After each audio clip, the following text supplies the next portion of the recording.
A pleasant good evening and welcome to the Woodland Hills Wolverine of the Turtle Creek, home of your Woodland Hills Wolverines. Woodland Hills 3-0 on the year, 2-0 in the Southeastern Conference.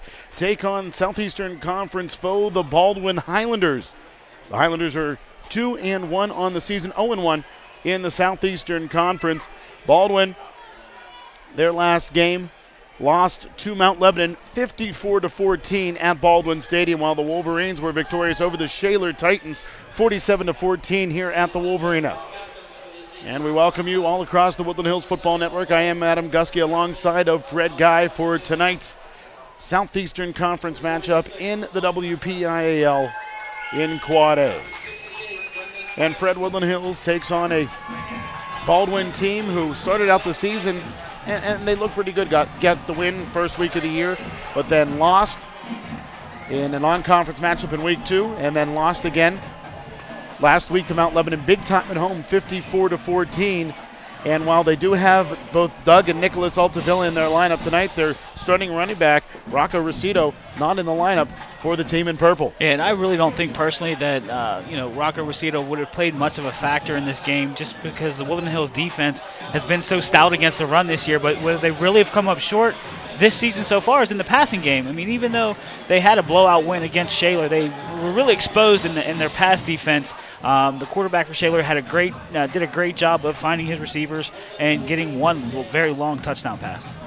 Good news for Woodland Hills fans. Both Miles Sanders and Art Tompkins returned to the lineup, and that's very good news, especially since Miles Sanders left Game 3 with an injury to his lower leg, but I was able to actually run into team physician Chris Harner during the week, and he said Miles is 100% and ready to go. Yeah, it's always good to have those two guys in the lineup, Miles Sanders and Art Tompkins. Now you have a four-headed monster with Joe Elshaw and Jeremiah Jones. And don't forget about Asan Ganem, who played so well a week ago at the fullback spot as well. But how about that performance of Joe Elshaw? You touched on that. He was fantastic a week ago. Yeah, he got the ball rolling, was running pretty much downhill the entire game, and amassed a good amount of yards for the Woodland Hills offense.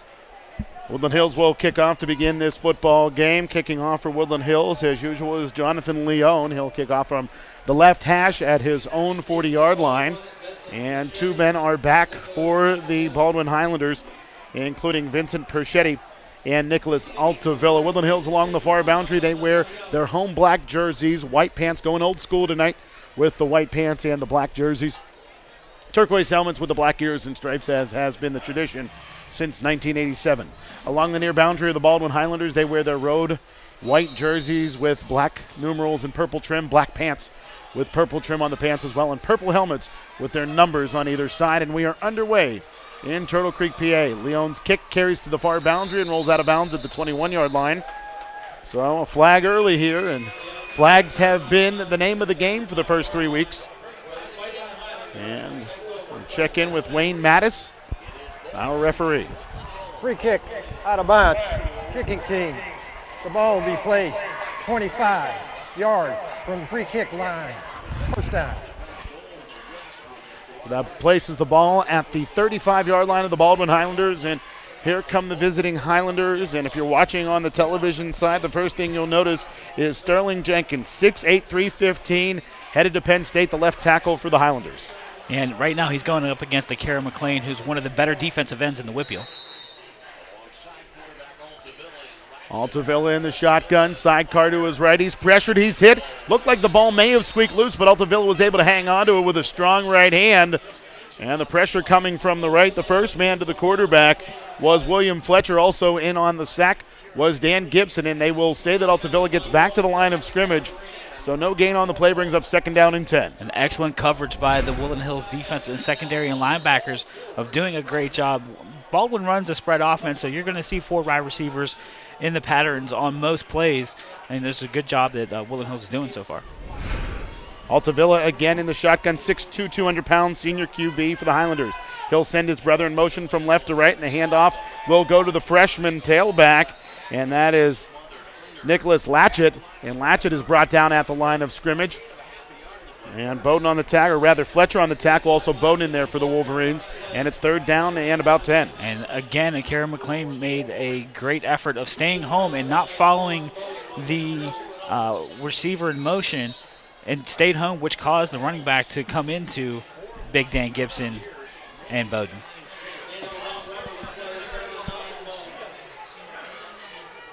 Empty set backfield for Altavilla. Trips to the right, 2 receivers to the near boundary left. Altavilla straight drop back. It's a screen, and the pass in and out of the hands of Latchett. The freshman couldn't hang on, and it's 4th down and 10. Well, anytime you see number 50 in your sights as you're a receiver, that's probably a good thing to drop the ball, because he was going to get a face full of Dan Gibson, because Dan Gibson was not fooled by this screen one bit. Great read there by Gibson, and the punt unit will come out for the Baldwin Highlanders. And Miles Sanders comes out, and he will drop back to return this punt, as well as Art Tompkins. And boy, what a dangerous combination that is to return punts for the home team. Woodland Hills on a punt protect here. As the ball is punted away by Doug Altavilla, it'll take a Baldwin bounce and into the hands of Vincent Perschetti, where it'll be 1st down and 10 for the Wolverines at the 33-yard line. So 3 and out for the Highlanders. Let's see what the Wolverines offense can do here. And that's certainly the start that the defense for Woodland Hills needed. You know, we knew Baldwin was going to come out throwing the ball, because they watched the tapes from last week, and they did a great job of, actually everybody did a great job of sealing up Baldwin's offense and not letting them get any yardage. Here comes Jeremiah Jones into the huddle. Junior quarterback headed to West Virginia, recruited as an athlete. And Jeremiah will be in the shotgun, sidecars to either side. It's Sanders to his left and Shaw to his right. Twins to the right, 1 receiver to the far boundary left. Tompkins in motion from right to left. Handoff Joel Shaw. He'll pound his way forward, crossing the 35 to the 36-yard line. Pickup of 3 for last week's State Senator Jay Costa player of the game. Yeah, it's definitely a good idea to get Joel Shaw rolling early. You know Miles Sanders is going to get a bunch of yards. You know Art Tompkins is going to pick up his yardage, but Joel Shaw is kind of hit and miss in terms of what he's done. He done really well last week, not so well against Bethel Park, but definitely a good job, good start of getting him rolling early. 3 touchdowns a week ago for Sean, 135 yards. Handoff. Miles Sanders driving his way forward. Good balance. Near boundary, 50, 45, 40. Cut back with blockers. 35, 25, 20, 15, 10, 5, end zone. What great open field vision by Miles Sanders. And the Wolverines strike very quickly. And it's Miles Sanders to the house. And Adam, what I'm looking for is any flags on the field, and I see none. Great run by Miles Sanders. A little toughness in the beginning because he shedded a couple of tacklers, but once he got past that second wave, he had a lot of blockers downfield paving the way for him. Nice job by Wilford Clark on the initial clear out on the wham, and then as he came down the field, he had Heaven Price out in front of him, and Joel Shaw, then Jeremiah Jones, and Stephon Hawthorne escorted him into the end zone. And now we see John Leone come on and boot the extra point through the uprights. And with 9:41 to go in quarter number 1, it's Woodland Hills 7 and Baldwin 0. You're tuned into the Wolverines and the Highlanders on the Woodland Hills Football Network.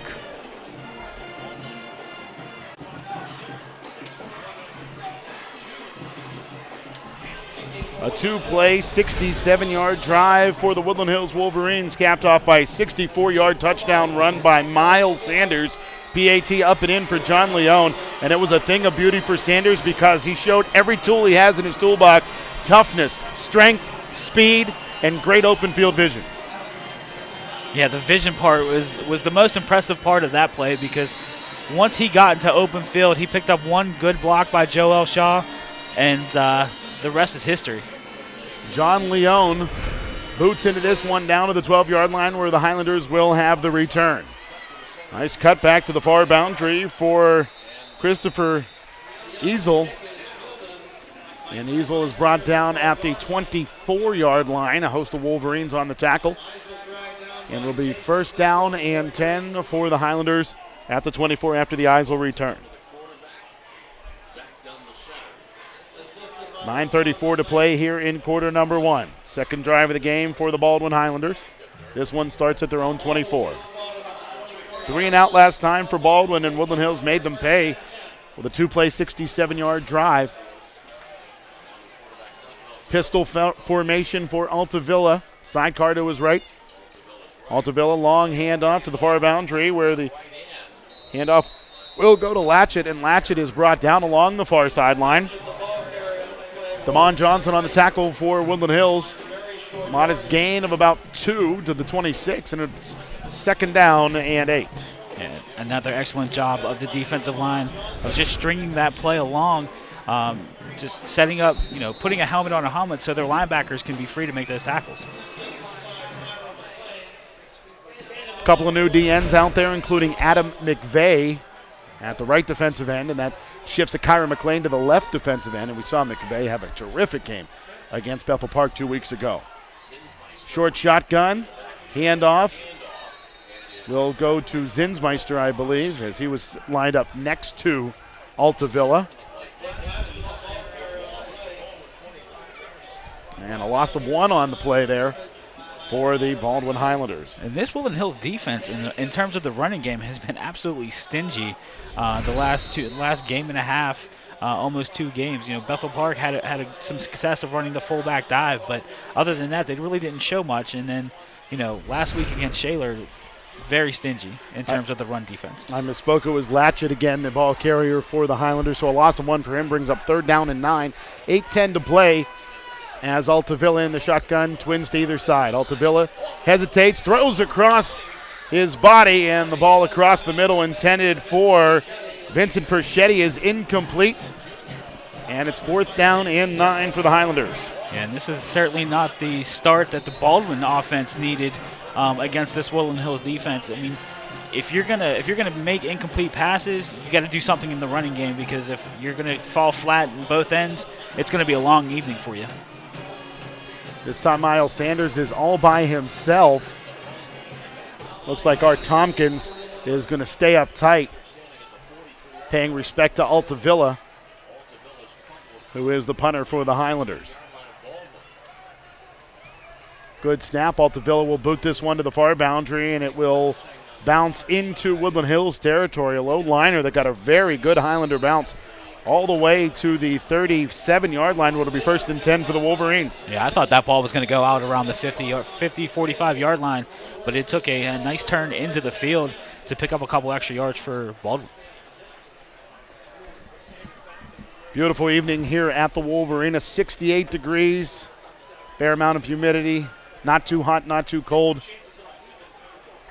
A couple days before fall, and it's absolutely perfect for high school football here in Western Pennsylvania. Jeremiah Jones, shotgun with sidecars to either side. He steps forward to bark out signals. Jamon Dunn, the receiver to the near side, 2 receivers to the far boundary left. Sanders to the left. And now a motion man is Art Tompkins, as he'll take the end around on the jet sweep. Tompkins steps forward, cut back, spin to the 50, and it's a 1st down for the Wolverines into Highlanders territory at the 49. If Art Tompkins would have kept his feet after that spin, there's no telling what he could have done, because he had a clear lane to the end zone. But, good job of Joel Shaw finding a receiver, finding a cornerback or a safety to kick out, and then once he kicked him out, Art Tompkins did a great job of looking back inside and picking up the 1st down. That's the 2nd time we've seen a great downfield block by Joel Shaw. 1st and 10 for the Wolverines, ball at the Highlander 49. A little screen to the far boundary. Pass intended for Isaiah Brooks is incomplete. A week ago, we saw Jeremiah Jones throw 4 of 8 for 90 yards, a touchdown and an interception. The big play, obviously, was the 62-yard touchdown pass to Jamon Dunn. 2nd and 10 here for the Wolverines with the ball at the Highlanders' 49-yard line. Sidecars to either side of Jones. 2 receivers left. Dunn to the near side, right at the numbers. Delay handoff. Sanders dances, cuts back. Going to the far boundary. Has 1 man to beat to turn the corner. He'll turn that corner. 50 and brought down near the 40-yard line. Sanders will be brought down at the 41, actually. And a nice open field tackle there for a Baldwin Highlander. Kept what could have been a touchdown to an 8-yard gain. Yeah, and that's something that we've never seen too much of from Miles Sanders in the past, is him reversing the field. He's done that quite a bit this year, once resulting in a safety, but more times than not, it does result in positive yardage. Did a nice job with the stiff arm and avoiding the tackler and Michael Seeley. 3rd and 2 for the Wolverines with the ball at the Highlander 41. Highlanders show blitz. Handoff, Joel Shaw hesitates now, powers his way forward inside of the 30, the 25, and out of bounds along the far boundary. And they will say that Joel Shaw steps out of bounds at the 22. A big gainer there of 19 yards for the big fella. Yeah, good job of the right side of the offensive line of pulling and opening up a nice lane for Joel Shaw. And, you know, for as big as a guy as he is, and we're noticing his deceptive speed, but he has great vision, too, for a running back that doesn't get a lot of carries, but I'm sure during the course of the season will.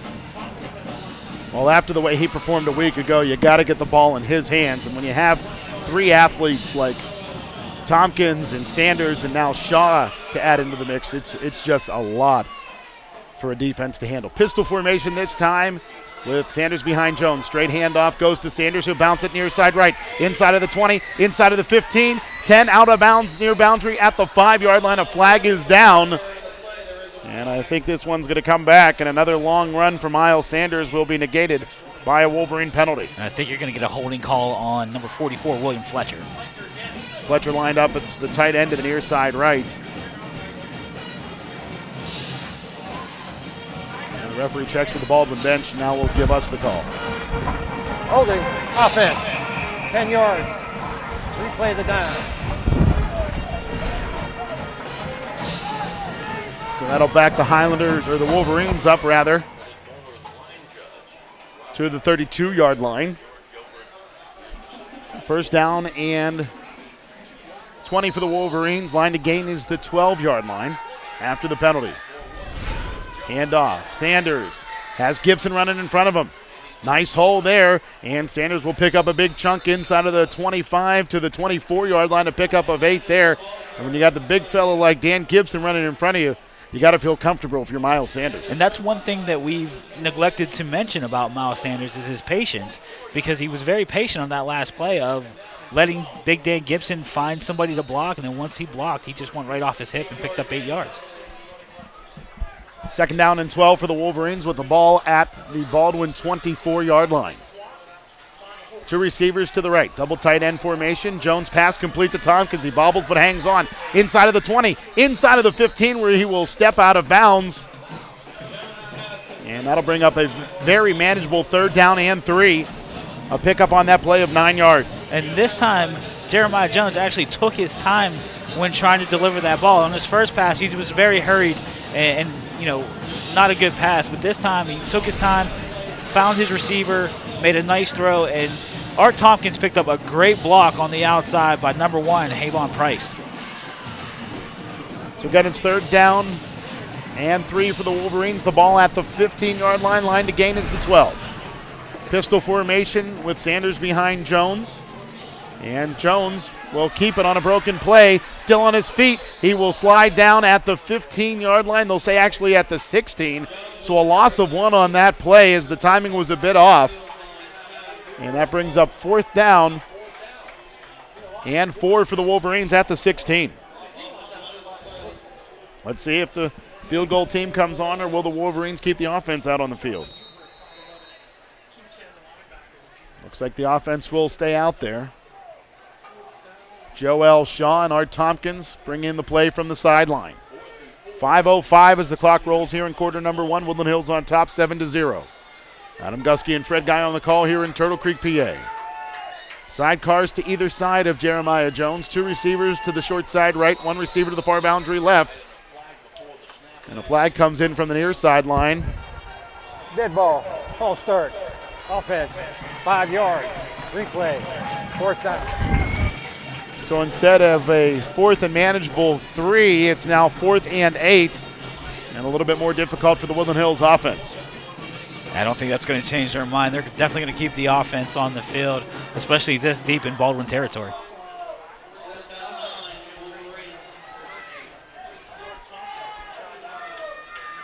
Jake Cassidy out of the huddle, steps over the football. 4th and 8 for the Wolverines. The ball at the 21, line to gain. Here's the 12. Sidecars to either side. And Jones thinks about running. Now cuts his field back, spinning. Coming near side 20, inside of the 15, but it will not be enough for a first down. And a nice open field tackle there, preventing the first down for Chad Huber. And a turnover on down for the Wolverines. as Jeremiah Jones comes up about 3 yards short. And that really wasn't a bad decision by Jeremiah Jones. I was looking downfield. Everyone seemed to be covered, and the line did a great job of giving him time. But once he saw that there was nobody open, he just took off and unfortunately couldn't get the first down. We've seen some magical runs over the past 2 weeks by Jeremiah Jones in pressure situations much like that one, including the final play of the first half last week. With 1 second to go, Jeremiah Jones dropped back to pass, saw all kind of greenery in front of him, and somehow weaved his way through traffic and made it across the goal line for a touchdown to put the Wolverines securely ahead, headed into the locker room. 4:38 to play in quarter number 1. Baldwin with the ball after the Wolverines turn it over on downs. The ball carrier is smothered as he runs to his left. Gang of black jerseys there on the tackle. Ball carrier that time is Brandon Wise for the Highlanders. And again, I was just watching Akira McLean on that play because that's really the key matchup, Akira McLean versus Sterling Jenkins. And Akira held his ground and did a great job of, once he saw the ball carrier was coming inside, shedded Jenkins and made the tackle.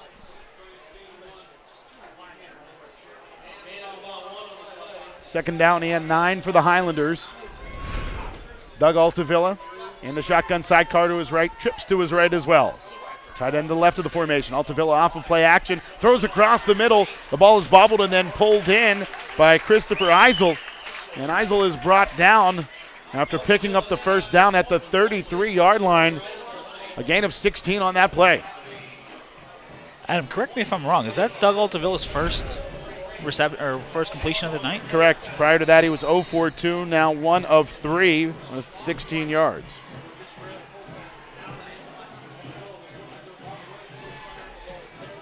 So 1st and 10 for the Highlanders as they break the huddle in the shotgun. 2 receivers right, tight end and a receiver to the left of the formation. Sidecar to the right of Altavilla. Low snap, Altavilla's going to hand off away from the formation, and a nice open field tackle there by Damon Johnson as he brings down Nick Latchett at the line of scrimmage. And Damon Johnson might have been the only Wolverine defender that wasn't fooled on that play because everybody was going to the Wolverine defensive left, but Damon Johnson stayed home and made a nice open field tackle.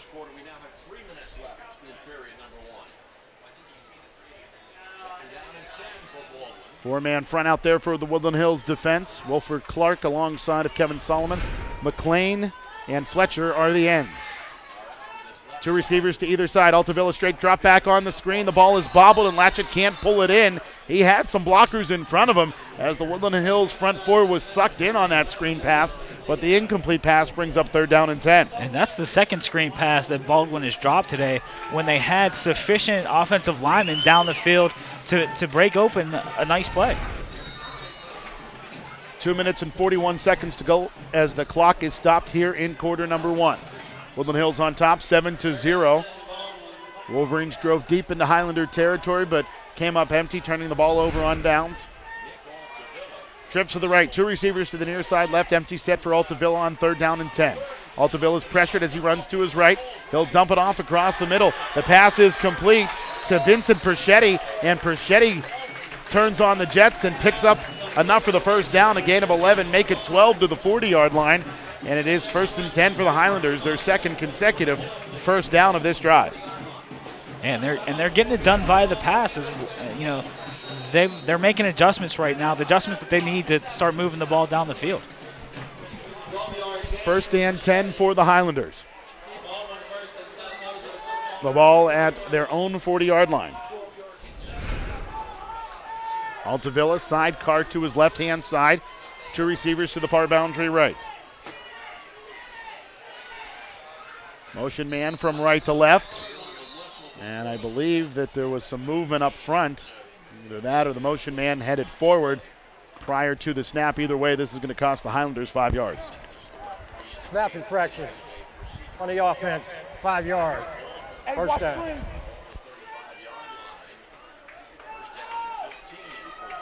So snap infraction against the center for the Baldwin Highlanders. Zach Quinn, 5'10 sophomore, 245 pounds, and he sticks out like a sore thumb out there. Not because he's so big, but because he is so little in comparison to the other 4 starting offensive linemen for Baldwin. Pistol formation as Doug Altavilla has a back behind him. He'll run to the near side left, and Altavilla is met by a trio of Wolverines, a Kyra McLean, the first one there, and Will Fletcher cleans it up alongside of Laquan Bowden, and a loss on that play of 2 yards brings up 2nd down and 17. Yeah, Kyra McLean is having a great game so far against one of the better linemen in the state of Pennsylvania. Sterling Jenkins headed to Penn State, where he will be a teammate of Miles Sanders. Jenkins, though, a senior, so he's headed to Happy Valley a year from now. And Miles won't head up that way for another 2 seasons. Altavilla, twins to either side. Screen pass to the near side, and there was nobody there. I believe the pass was intended for Brandon Schleicher. But Schleicher had not turned around, and Mike Nash tried to jump on the pass but couldn't get there fast enough, and the incomplete pass brings up 3rd down and 17. Now, in the back of my mind, I'm thinking maybe that could have been called for offensive pass interference because Mike Nash has every right to the ball, and it looks like he was blocked away from it. Fair assessment, Fred. But no flags on the play, and Baldwin has it 3rd down and 17 at their own 33 with 1:05 to play. Quarter number 1, Altavilla in the shotgun. Looks right, throws right. The pass is complete. Taking a licking but holding on to the football was Vincent Perschetti. And Perschetti has a 1st down for the Baldwin Highlanders inside of Woodland Hills territory at the 47. And again on 3rd and long, the Highlanders cash in. Yeah, and Baldwin's doing a great job of taking a little bit and getting a lot because they're giving up some yardage in the running game and then in sacks, but they're making up for it definitely in the passing, certainly down the field. 20-yard pass play for that Highlander 1st down, and again it's 1st and 10 for Baldwin with the ball at the Woodland Hills 47-yard line. Tight end to the left of the formation as Altavilla's in the pistol. He will hand off to the big back behind him, and that ball carrier is Donald West, and West is brought down 2 yards deep in the backfield, and there's a flag down in the backfield as well.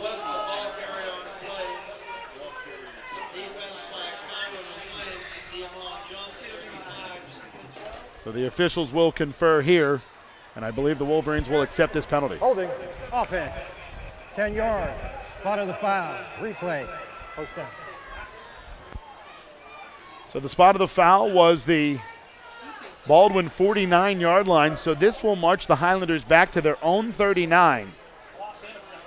So they go from 1st down and 10 at the Woodland Hills 47 to 1st down and long from their own 39. The line to gain is the Woodland Hills 37-yard line.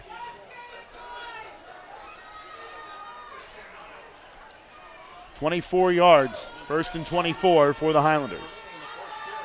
Altavilla the motion man, and Doug Altavilla will shovel the pass forward to the up back, and that is Donald West driving his way to the 49-yard line, a pickup of 10 on the shovel pass on the broken play by the Highlanders. And Baldwin has a couple of running backs that are over 200 pounds. I'm not exactly sure why they're not using them more consistently. You know, if you're going to give, you know, if Doug Altavilla is going to be your savior against this Wolverine defense, you're going to have to get these 2 running backs involved as well. And that is the final play of quarter number 1. We head to the 2nd frame with the Wolverines on top, 7-0. You're tuned into Woodland Hills and Baldwin on the Woodland Hills Football Network.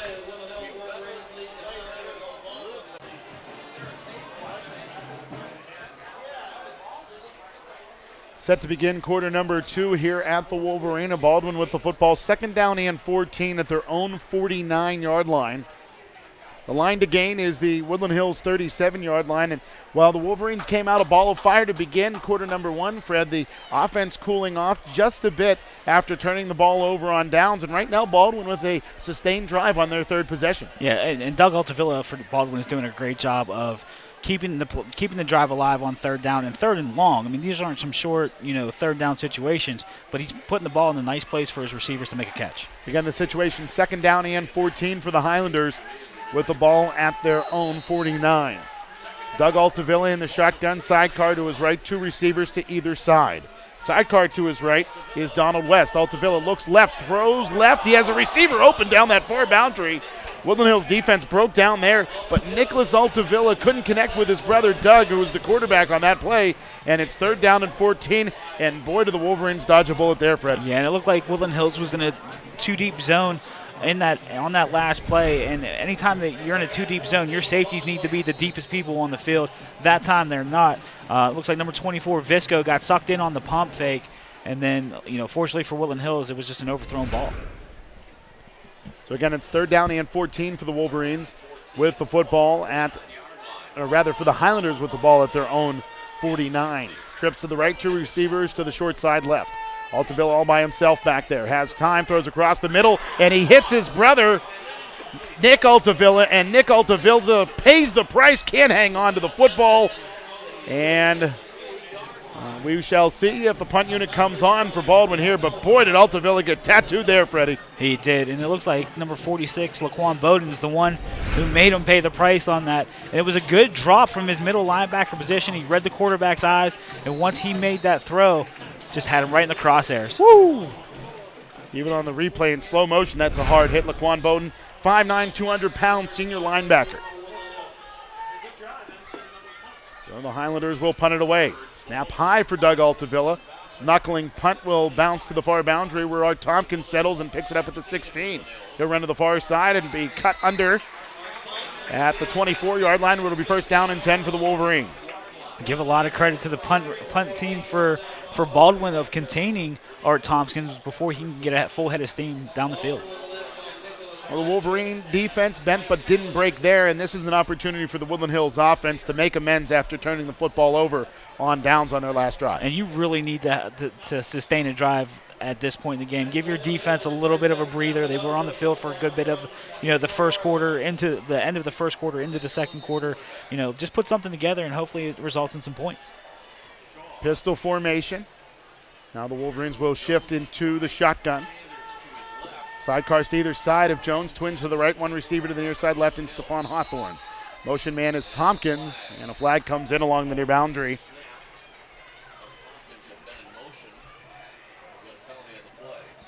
And we'll check in with our referee. Dead ball, false start, offense, 5 yards, 1st down.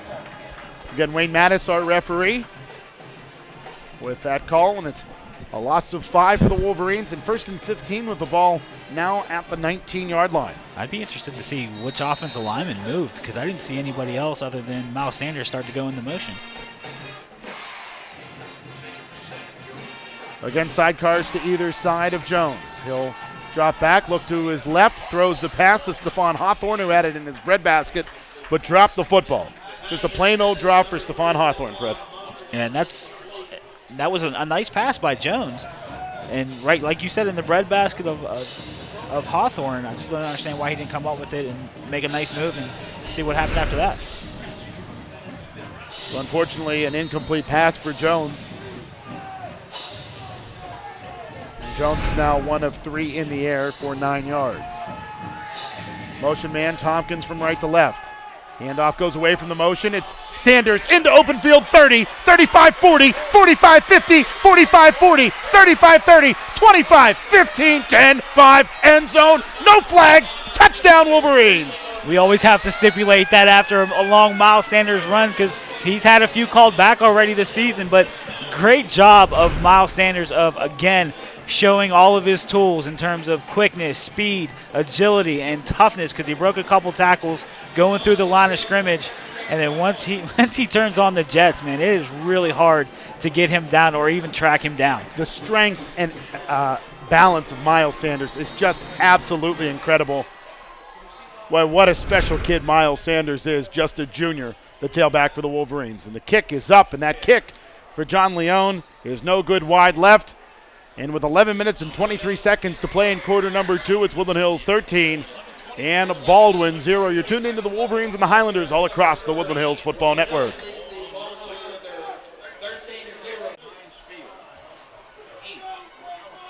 $11:23 to play in quarter number 2. It's the Woodland Hills Wolverines on top of the Baldwin Highlanders 13-0. Miles Sanders on the counter, ran through white jerseys, and then turned on the Jets. And it was a thing of beauty, 81 yards for the Wolverine TD.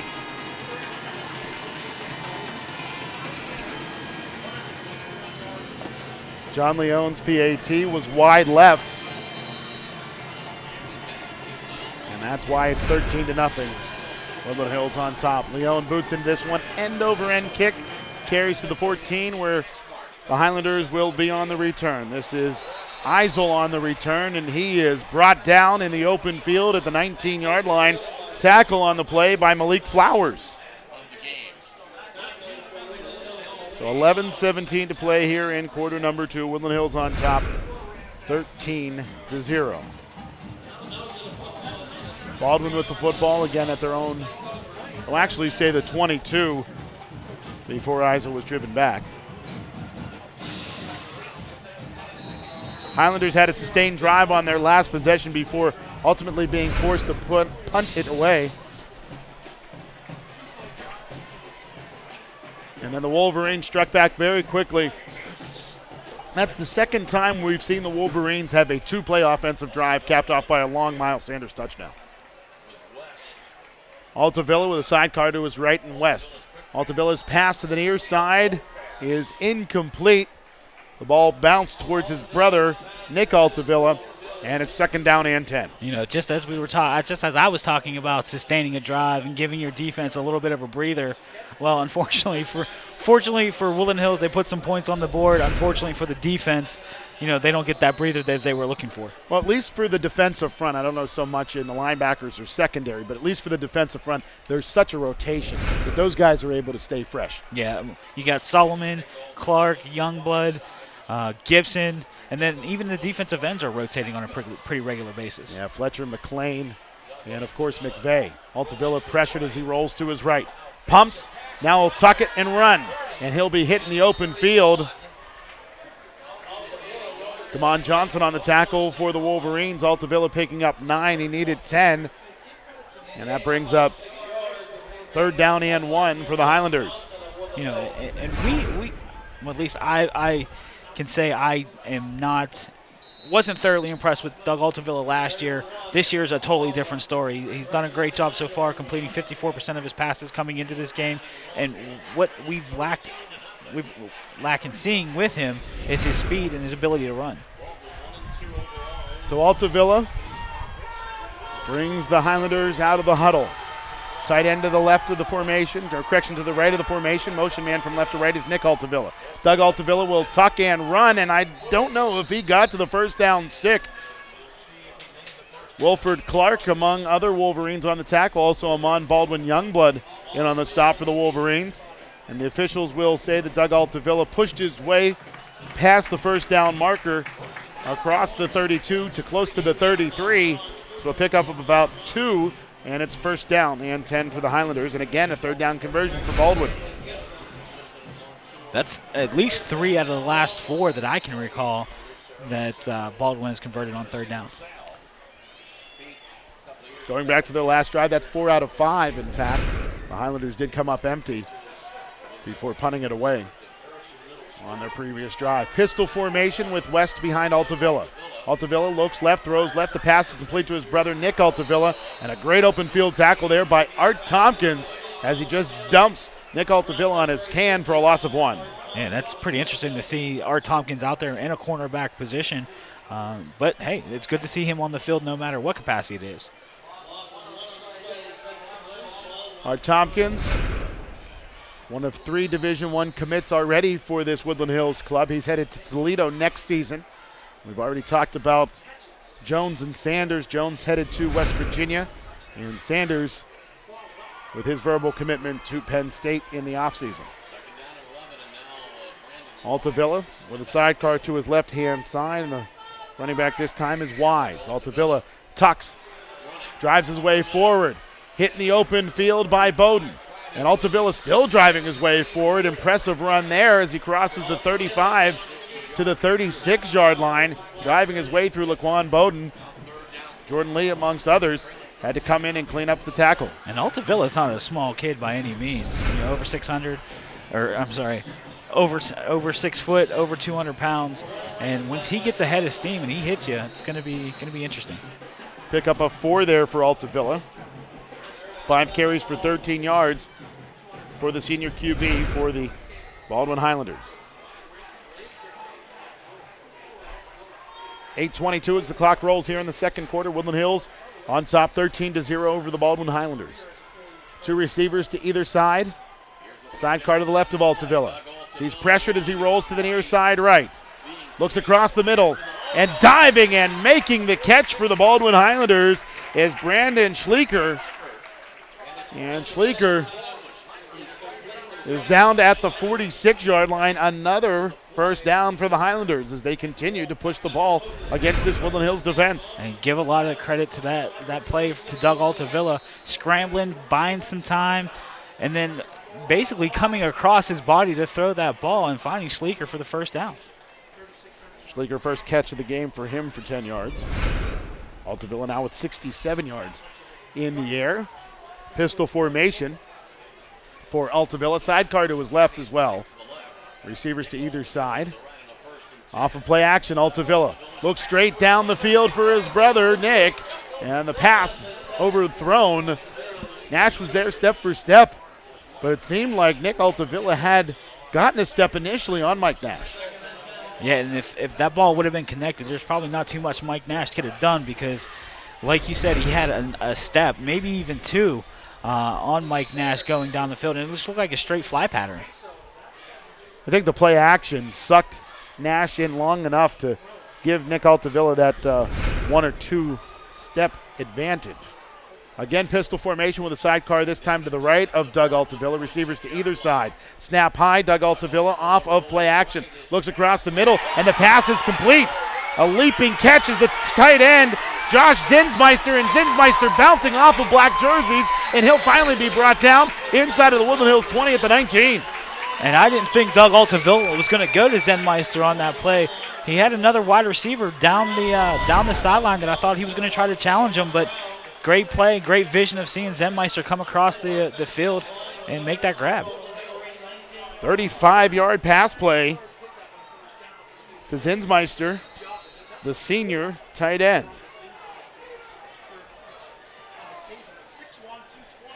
And that puts Doug Altavilla over the century mark in the air. 102 yards passing for Doug Altavilla. Two receivers to the left, one to the near side right. Shotgun with the sidecar to the left of Altavilla. He'll throw to the left. Little quick pass to Nick Altavilla, and he is initially grabbed by Jordan Lee. And then the play cleaned up by a Woodland Hills defensive back. But a nice pickup there for the Highlanders down to the 14, a gain of 5, and it's second down and 5 for Baldwin. Yeah, like I said, coming into this game, Adam, if there was any, ding in the Wolverine defense armor, it was definitely in the passing game, and Baldwin's taking advantage of it right now. Well, the secondary played pretty well a week ago against Shaler, but the Titans did have a couple of big pass plays. Right now, Baldwin is exposing the Woodland Hills secondary. Pistol formation as the handoff will go to the fullback, Brandon Wise, and Wise leaps over a Wolverine to the 11-yard line. A flag comes in from the umpire, and that usually indicates a hold against the offense. We'll check in with Wayne Mattis, our referee. Holding, offense, 10 yards. Replay, first down. So it'll be 10 yards from the spot of the foul, which was the 15. So it'll actually be a loss of 11 on that play for the Highlanders. Timeout. Woodland Hills. So the Wolverines First use a timeout. They want to reset things defensively, so we'll take a timeout as well. It's 13-0, Woodland Hills on top of Baldwin. You're tuned into the Wolverines and the Highlanders all across the Woodland Hills Football Network.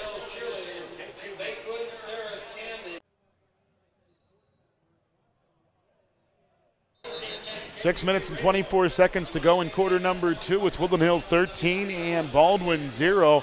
But the Highlanders driving deep into Woodland Hills territory. A penalty against Baldwin moves them back to the 25. But this Woodland Hills defense has allowed Baldwin to push the ball from their own 22 all the way to as far as the Wolverines' 14. Altavilla in the empty set. Looks to his right. He'll be hit. He escapes McVeigh, but now he'll be banged around. And McLean, McVeigh, and Damon Johnson make the tackle for the Wolverines. Give it a sack. Back to the 28-yard line. Yeah, good pressure by McVeigh on the right-hand side, and then getting Altavilla out of his rhythm, and then Johnson and McLean came, along with McVeigh, came back and cleaned it up. And that's just tenacity by the Woodland Hills front four defensively, and a nice job coming on the blitz by Damon Johnson. But how about McVeigh? He missed the initial sack, but came in to get a half sack at the end of the play. Good job by the right defensive end of that Woodland Hills defensive front. Again, loss of 4 on that play. As Altavilla is pressured, runs to his left. He'll be hit by Solomon, and then a trio of Wolverines come in and clean it up. Again, McVeigh involved. And the Highlanders, who had the ball all the way to the Woodland Hills 14, are moving backwards, and now they face a 4th down and very long with the ball at the Woodland Hills 33-yard line. The line to gain is inside of the 10. And what Woodland Hills has done is they've actually removed one of their linebackers, put in an extra defensive back, and gone man coverage. So along with the 4 defensive linemen, those 2 inside linebackers are rushing as well, putting a lot of pressure on Doug Altavilla. Altavilla with a sidecar to his left, trips to the right of the formation. 4-man front, 4-man rush by the Wolverines. Altavilla releases the football, and it is in and out of the hands of the Woodland Hills defensive back, Malik Flowers. He nearly picks that one off, but either way, it's a turnover on downs, and the Wolverines got the rock back at the 33. And I think Woodland Hills and their defensive coaching staff might have got a cure for this passing attack of Baldwin. Bring in that nickel formation. That's the way to do it, I think, Fred. And then you keep sending your middle linebackers, getting good pressure off the edges by McVeigh, Fletcher, and McLean. That's going to be a recipe for a lot of turnovers. So a turnover on down for the Highlanders gives Woodland Hills the football at their own 33. 4:45 rather to play here in quarter number 2. As Jones looks to the near side left, Miles Sanders catches the football, gets a nice open field block by Stephon Hawthorne, and Sanders is brought down after picking up a first down at the 46-yard line. Pickup of 13 for Miles Sanders. Coach Novak is using Miles Sanders any way he possibly can, putting him out in a passing formation. And a good job of Jeremiah Jones of staying calm and hitting Sanders with a nice ball out into the flats. Again, a 13-yard pickup there for Miles Sanders, his first reception of the football game. Sanders in the pistol, or rather Jones in the pistol with Shaw behind him. And Jones will throw this time to Tompkins to the right-hand side. 50, 40, eluding tacklers, and he'll finally be brought down at the 31-yard line. A huge pickup there on the screen pass to Art Tompkins. Welcome back, Mr. Tompkins. Great first half after missing last week's game, and is doing a great job of just making plays when he can to get Woodland Hills either first downs, touchdowns, whatever the case may be. 22-yard pickup there for Art Tompkins. And Jeremiah Jones in one play doubles his passing total, now has 44 yards in the air. Art Tompkins with 2 catches, 31 yards. Handoff, Joel Shaw, and a flag comes in, and they will whistle the play dead. Prior to the snap, false start, offense, 5 yards, first down. So that'll push the Wolverines back from the 32 to the 37-yard line. 4 minutes exactly to play here in quarter number 2. Woodland Hills turning the tables on the Baldwin Highlanders after Baldwin had the ball at the Woodland Hills 14. A penalty followed by 2 sacks drove the Highlanders back. They then turned the ball over on downs, and the Wolverines are now threatening with the ball 1st and 15 at the Highlander 37. Jones in the shotgun, twins to either side.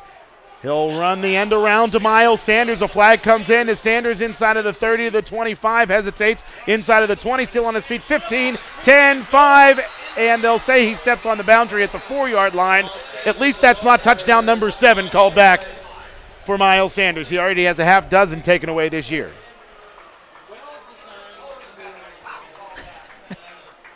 That's a really nice play, and it's a shame that this play is going to be taken away from the Wolverines, Fred, because it looked like a design quarterback run. The entire flow of the offense was coming to the near side. Looked like it was a design run for Jones. He handed off to Sanders, who was motioning from left to right, and Sanders picked up a big first down. Offense, 10 yards, spot foul, replay, first down. Obviously, as we hear the penalty against the Wolverines, and let's take a look here, see if we can see what the officials saw. And I really didn't see much there at all. I didn't. That warranted a holding penalty. I didn't see it either. And along with the good flow going to the left-hand side, he also had 2 offensive linemen to your right that had a nice that set up a nice wall for Miles Sanders to make a good run. So Woodland Hills with the ball, first down and 28 at the midfield stripe. The line to gain is the 22-yard line, and Baldwin will use a timeout, so we'll take this opportunity to step away as well. 3:32 to play in quarter number 2. It's Woodland Hills 13 and Baldwin 0. You're tuned into the Wolverines and the Highlanders on the Woodland Hills Football Network.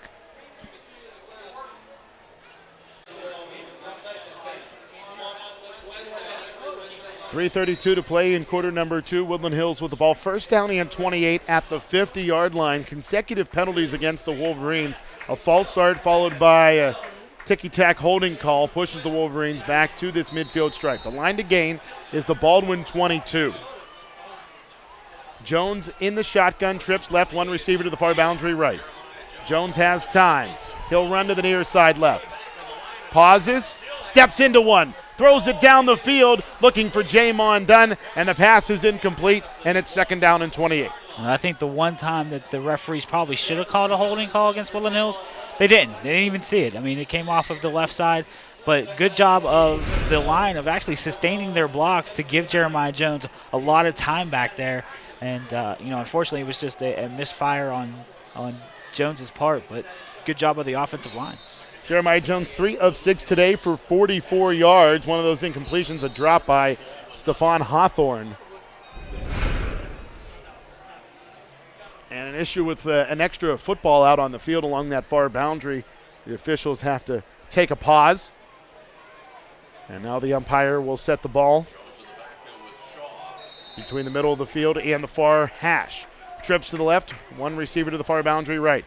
Hand off to Joel Shaw. Huge hole inside of the 40. He'll run through a Highlander, and he'll be brought down at the 38-yard line. A pickup of 12 for the Bruiser. The best person on the Baldwin defense on that play was the umpire, because he's the one that got in the way of Joel Shaw as he came across the line of scrimmage.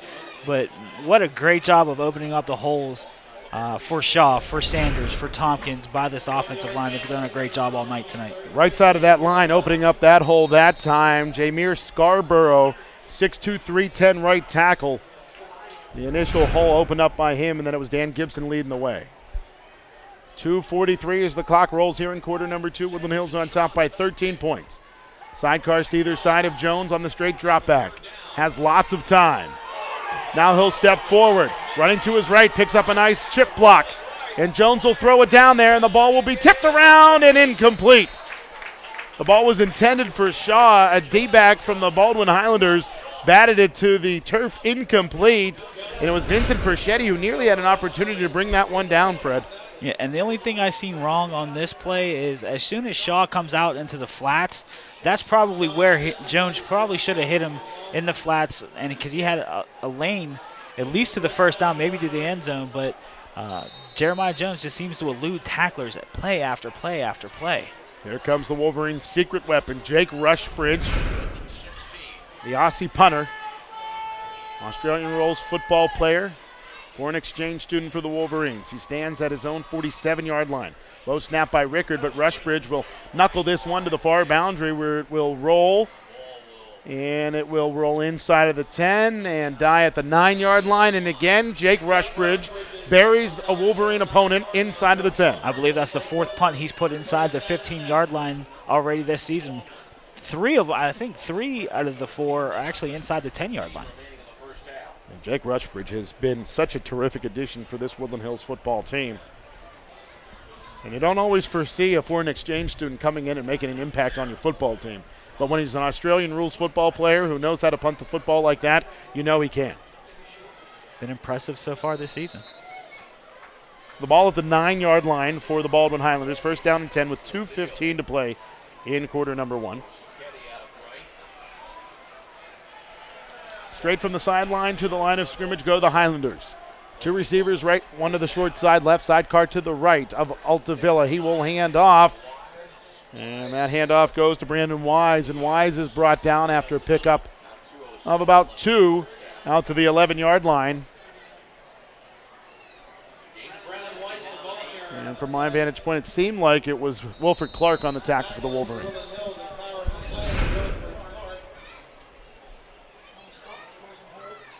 So 2 carries for 3 yards thus far for Brandon Wise, 5'9" senior fullback. 3 receivers to the right of the formation as Altavilla is in the shotgun. Altavilla again will hand off to Wise, and Wise drives his way forward to the 13-yard line before being brought down by a gang of Wolverines, including Jordan Lee, and a timeout is taken. And I'm not sure who took this timeout, but we'll clear that up when we return. 1:24 to play in the second quarter. It is Woodland Hills 13 and Baldwin 0. You're tuned into the Wolverines and the Highlanders on the Woodland Hills Football Network.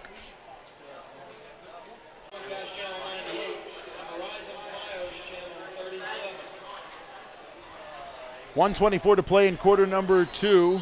Baldwin with the football, 3rd down and 6 at their own 13. A timeout just before the break by the Woodland Hills Wolverines. They want to give their offense one more shot here if the defense can stop the Highlanders. 2 receivers to the right of the formation. Low snap to Doug Altavilla. He'll be hit. He'll be wrapped, and he will be sacked by Amon Baldwin Youngblood. Great job of Youngblood of just getting after the quarterback. He just bull rushed the guard that was in front of him, dispatched him, and put Altavilla to the ground. Loss of 3 on that play for Altavilla. And Altavilla now has 1 yard rushing as the Wolverines use the timeout. We'll step away one more time as well and bring it back stoppage free through the remainder of quarter number 2. You're tuned into the Wolverines and the Highlanders on the Woodland Hills Football Network. Did you see that? Did you see the replay?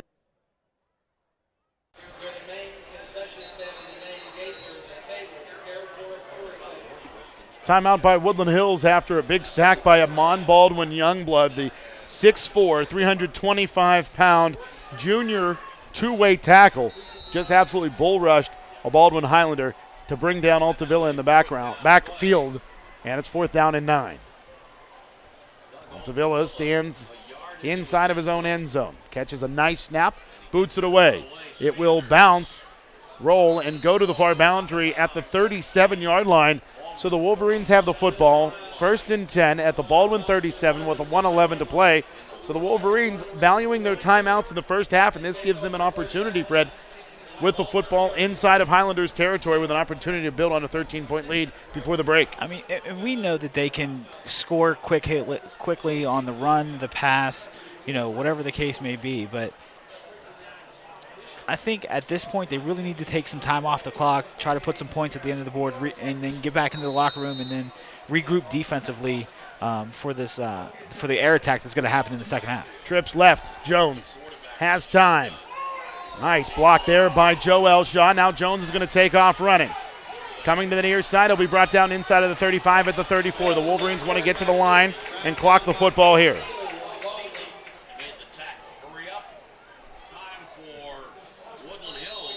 And Jones steps under center, clocks the football, and the incomplete pass brings up 3rd down and 7 with the ball at the 34. The line to gain is the 27-yard line. And right now I think Jeremiah Jones needs to probably get through his progressions a little bit faster. Not that the receivers have been entirely open, but there's some passes that I think he can make to the receivers that are going to help him out a little bit in the long run. So Jones in the shotgun, sidecar to his right in Joel Shaw. Trips to the left in Hawthorne, Sanders, and Tompkins. Straight drop back by Jeremiah. He'll run to his right, has Shaw in the flat. A flag comes down as Jones runs to the far boundary. He'll step out of bounds after picking up the 1st down. But I think there is going to be a flag for holding in an ultimately irrelevant part of the field. What else is new, Adam? That's all I can really say right now. And Amon Baldwin Youngblood will be the guilty party for the Wolverines, but it was just so far away from the football. I can't imagine how what Amon Baldwin Youngblood did was at all relevant. And he just tossed the player to the floor. I mean, nothing more than that. So this pushes the Wolverines back 10 yards from the spot of the foul, all the way back to the Wolverines' 49-yard line. So instead of 3rd down and 7 at the 34, It's 3rd down and a mile at the Wolverines 49. 39 seconds to play here.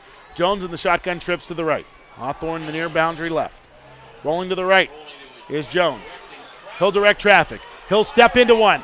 Coming down the near side into triple coverage. Jamon Dunn comes down with it at the 11-yard line. There were 3 white jerseys there, but Dunn comes down with it for the black and turquoise. And Woodland Hills really needs to hurry up so they can at least try to stop the clock and give themselves a couple more seconds to try to punch it into the end zone. Well, the officials are doing the Wolverines a favor by playing catch with the football instead of getting the ball set there, and this will give an opportunity for Jones to step under center, and just 2 seconds come off the clock after that big pass play from Jones to Dunn. Got to give a hand to the officials on that play. And like you said, they took a lot of time just setting the ball for the referee to start the play clock. So a 40-yard pickup there as Jones finds Jamon Dunn. How about Dunn, who stands at just 5'10", leaped up amongst the trees of defensive backs and came down with that football. And that's a second week in a row he's come off, made a nice catch off of a Jeremiah Jones scramble. And a timeout is taken by the Baldwin Highlanders as they are not at all happy with what they are seeing from their defense right now, at least the formation of the Highlander defense. We'll step away as well. You're tuned into the Wolverines and the Highlanders on the Woodland Hills Football Network.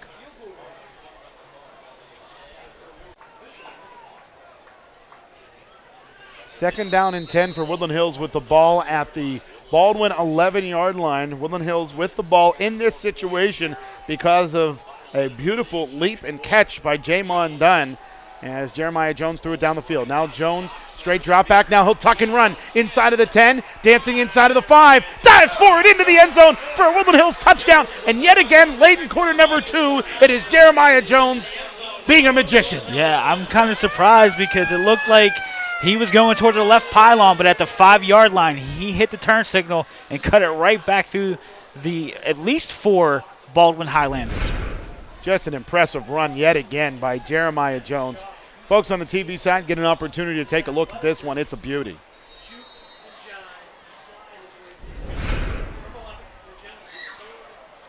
.15 seconds to go in quarter number 2. Woodland Hills going to go for 2 here, try to make it a 21-point affair. And Baldwin again will take a timeout, but we'll keep it here, Fred. And again, late in the second quarter, the Woodland Hills offense has an opportunity with the football, and Jeremiah Jones keeps his cool and pushes his football team into the end zone. And for the second week in a row, it's Jeremiah Jones carrying the ball across the goal line late in the second quarter to make a more comfortable lead for his team. You know, that's the one thing that I've noticed about Jeremiah Jones over these last 3 weeks is the fact that he is able to keep his composure while he's back there running around, being chased. He doesn't seem to get frazzled, this season as opposed to maybe a little bit last season, but he just did a great job, like I said, around the 5-6 yard line of just cutting it back through 4 or 5 Baldwin Highlanders and put the Wolverines into the end zone. So Jeremiah Jones with 19 yards on the ground and a touchdown. Woodland Hills on top, 19-zip.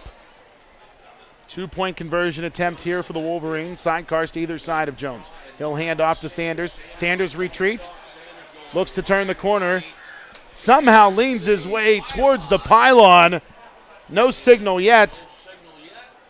Let's see what the officials say. They will say the conversion attempt fails. And with 15 seconds to go in quarter number 2, it's Woodland Hills on top, 19-0 over the Baldwin Highlanders. You're tuned into the Wolverines and the Highlanders all across the Woodland Hills Football Network. I can't.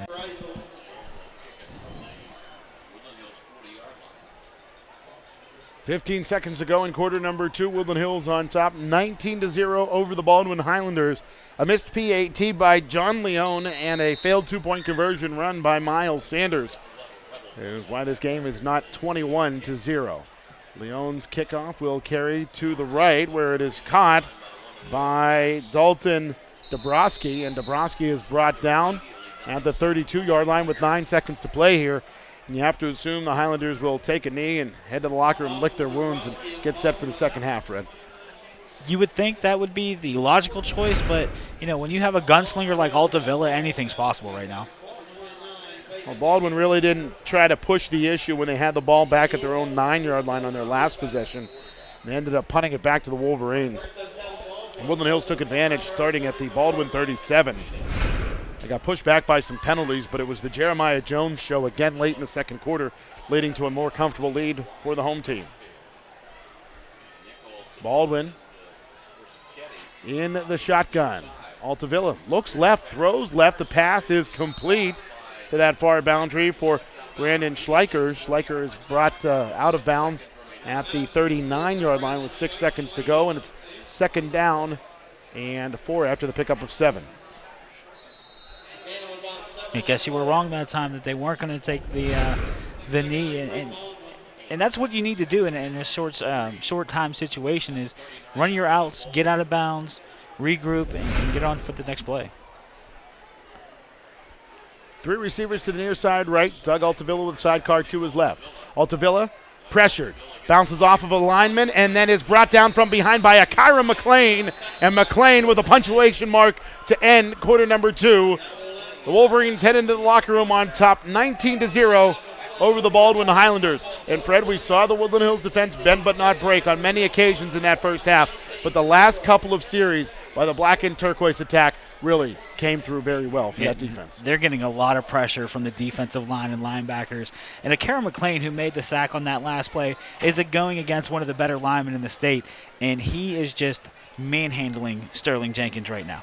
Talk about the offensive performance thus far, Fred. We've seen great runs by Miles Sanders. We're used to that. But yet again, late in quarter number 2, it's the Jeremiah Jones show. He seems to turn it on and be more composed at the end of the second quarter than I've seen in Woodland Hills quarterbacks in the past. He's done a great job of just keeping his composure, finding people downfield, making runs when he has to, and getting points on the board at late in the second quarter. Again, your halftime score, 19-0, Woodland Hills on top of the Baldwin Highlanders. Folks on the television side, stay tuned. We will have coverage for you live on the replays. We'll be right back with the second half. And folks on the radio side, stay tuned for the Woodland Hills Football Network halftime show. Again, your halftime score, Woodland Hills 19 and the Baldwin Highlanders 0. You're tuned into the Wolverines and the Highlanders all across the Woodland Hills Football Network.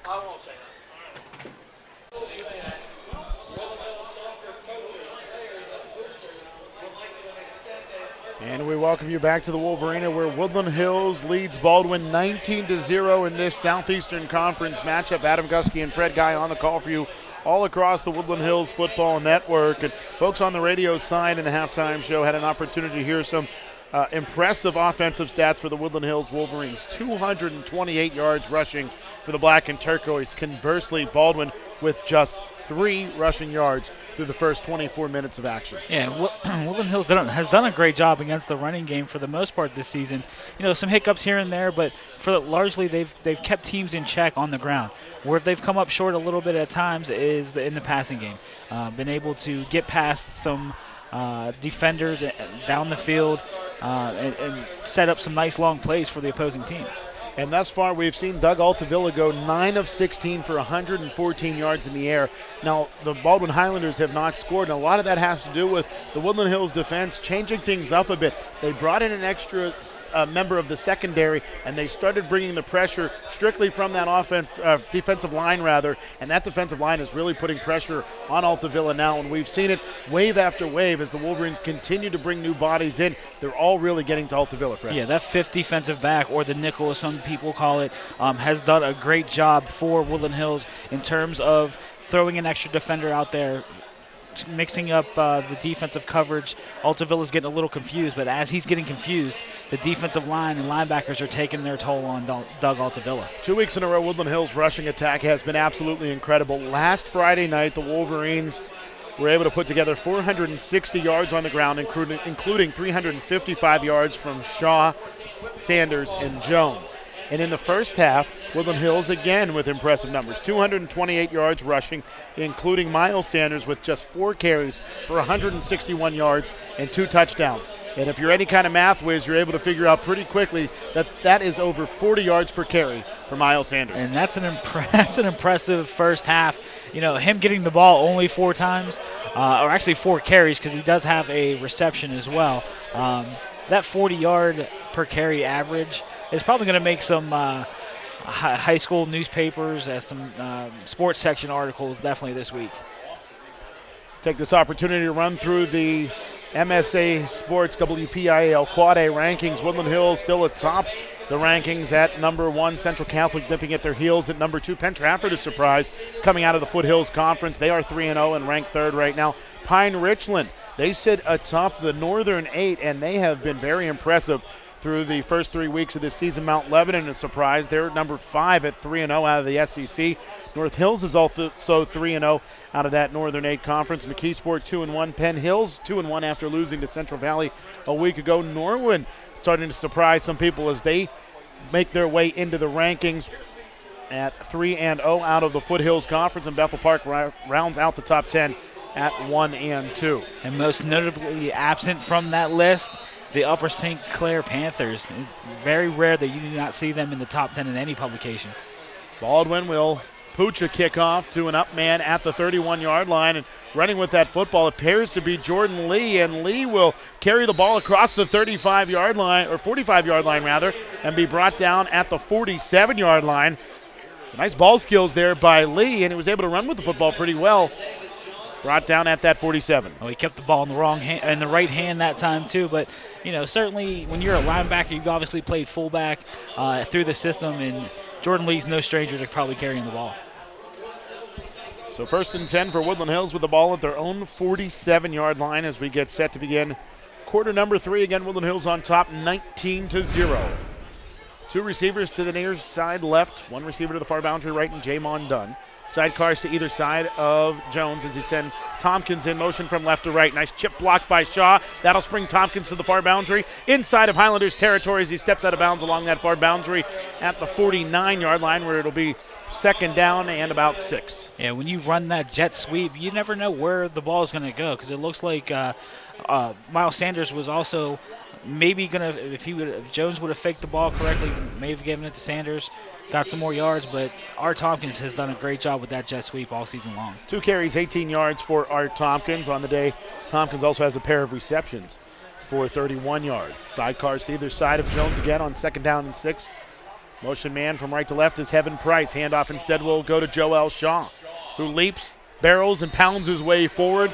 Brought down at the 46-yard line, a pickup of 3 for Joel Shaw, and Shaw now with 37 yards on 4 carries. For a big guy, Joel Shaw has some nifty feet because he did a little 2-step in the hole, and despite getting tackled by 3 or 4 Baldwin Highlanders, he just made some people miss and ran around some people. We saw Shaw a week ago, 3 touchdowns, including an absolutely incredible 65-yarder where he just turned on the burners. 3rd and 2 for the Wolverines. Motion man from right to left. Instead, the handoff will go to Sanders, running right, cutting back left, leaps over a Highlander now, cutting it to the far boundary. Inside of the 35 as he dives to the 32-yard line. And again, the full repertoire in a run for Miles Sanders. Yeah, I don't think that 40-yard average is going to hold true for the rest of the game, but excellent job of Sanders of making people miss and getting into some open space. And just an incredible job by Miles Sanders. He showed again everything he can do in one run, including hurdling a player, running right, running left, and the open field elusiveness there as well. Very impressive. 13-yard pickup for Miles Sanders, and Miles now with 174 yards on the ground. And it looks like he's on the sidelines right now with either a strain or a cramp. 2 receivers to either side. Pistol formation. Handoff goes to Shaw. Shaw will run to the near side left, running through tacklers, and he'll be brought down at the 30-yard line. A modest pickup of about 3 yards, and a Highlander lost his lid, so he'll have to come out for a play. And it does appear to be a cramp for Miles Sanders, Fred, as we look to that far boundary where you see athletic trainer Denny D'Amico just stretching out Miles Sanders. Yeah, and I like to see the versatility of Joel Shaw of taking the ball around the left end.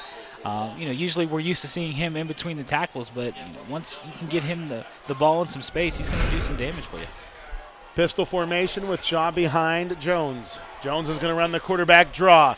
Inside of the 25, near boundary, inside of the 20, shoved out of bounds at the 18-yard line. A first down for the Wolverines.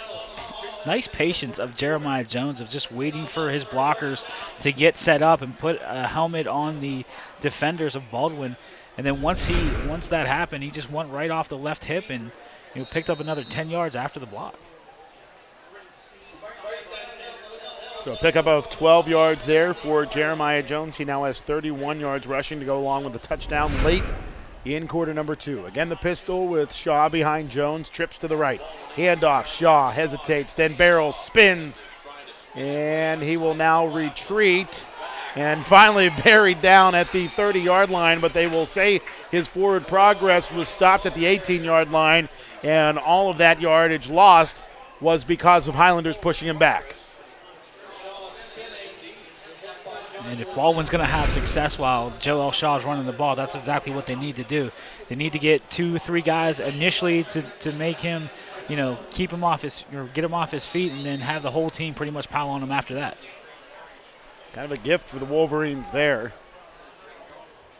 It will be 2nd down and 10. It could have been as much as 2nd down and 20 after that tackle by the group of Highlanders. 2 men in motion for the Wolverines, including Isaiah Brooks, who was off to the races long before the snap, and this is going to cost the Wolverines 5 yards.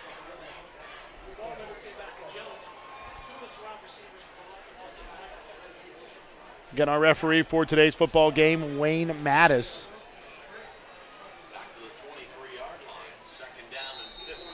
9:16 as the clock rolls here in quarter number 3. Woodland Hills on top of Baldwin, 19-0. Next week, Woodland Hills travels to Southeastern Conference rival, the Upper St. Clair Panthers. The Panthers have defeated the Wolverines 2 years straight in the regular season. Straight drop back for Jones. Has some time. He'll roll to the near side. Jeremiah is going to heave-ho it down the field. 2 Wolverines, 2 Highlanders, and the ball will fall into the end zone, incomplete. Wasn't a bad decision there for Jeremiah Jones. He had 2 black jerseys and 2 white jerseys, and with a 19-point lead, the gamble seemed to be worth it, Fred. Yeah, I don't understand why he didn't look, to the right, because he had a wide receiver, and I believe that was Hawthorne, wide open in the end zone with nobody around him. But Jeremiah Jones just came back to his left side and threw it up, and fortunately for Woodland Hills, it did fall to the turf. So 2 receivers to either side. It's Hawthorne to the near side with Sanders. Far boundary, it's Tompkins and Jamon Dunn. Sidecar to the left of Jones is Shaw. Jones out of the shotgun. Timing pattern. And the pass intended for Jamon Dunn is incomplete. And that brings up 4th down and 15. The ball at the Baldwin 23-yard line. Yeah, I don't know if Dunn was expecting that ball, because it looked like it caught him off guard as it left Jeremiah Jones' hand. Yeah, Jeremiah took a 5-step drop out of the shotgun, threw it down the seam, and the pass overthrown to Dunn rather. He certainly didn't seem to be anticipating the pass initially, Fred. Yeah, when you've had 2 long receptions from Jeremiah Jones off of scrambles, you start to become one of his favorite receivers. 4th and 15 for the Wolverines. Jeremiah Jones out of the shotgun, throws it across the middle. Pass intended for Stephon Hawthorne is incomplete, and a turnover on downs for the Wolverines. And the ball will belong to the Baldwin Highlanders at their own 23-yard line. I didn't think that was a bad pass on Jones' part. It looked like he had Hawthorne coming across the middle. It just seemed like he might have maybe led him a little too much, or Hawthorne gave up on the route. Let's take a look on this television replay here. It didn't seem like Hawthorne had broken on the football, at least the way that Jeremiah Jones had anticipated. Baldwin with the football after the 2nd turnover on downs of the game for the Wolverines. It'll be Baldwin ball at their own 23. Shotgun formation. Doug Altavilla sends a man in motion from right to left. That motion man will take the handoff, and that is Christopher Eisel to the far boundary, and he will be pushed out of bounds as he crosses the 30 up near the 31-yard line. A pickup of 8 on that play brings a very manageable 2nd down and 2. What Woodland Hills really needs to realize right now is 19 points is not an insurmountable lead by any means. So they really need to come out and stay focused and be ready for everything that Baldwin's going to throw at them.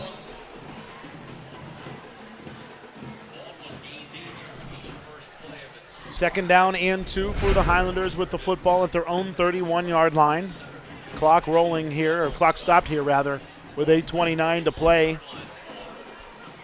After the ball carrier, Heisel went out of bounds. 2 receivers to the near boundary right, 1 to the short side left. Straight drop back by Altavilla, and the screen pass intended for Latchett is incomplete.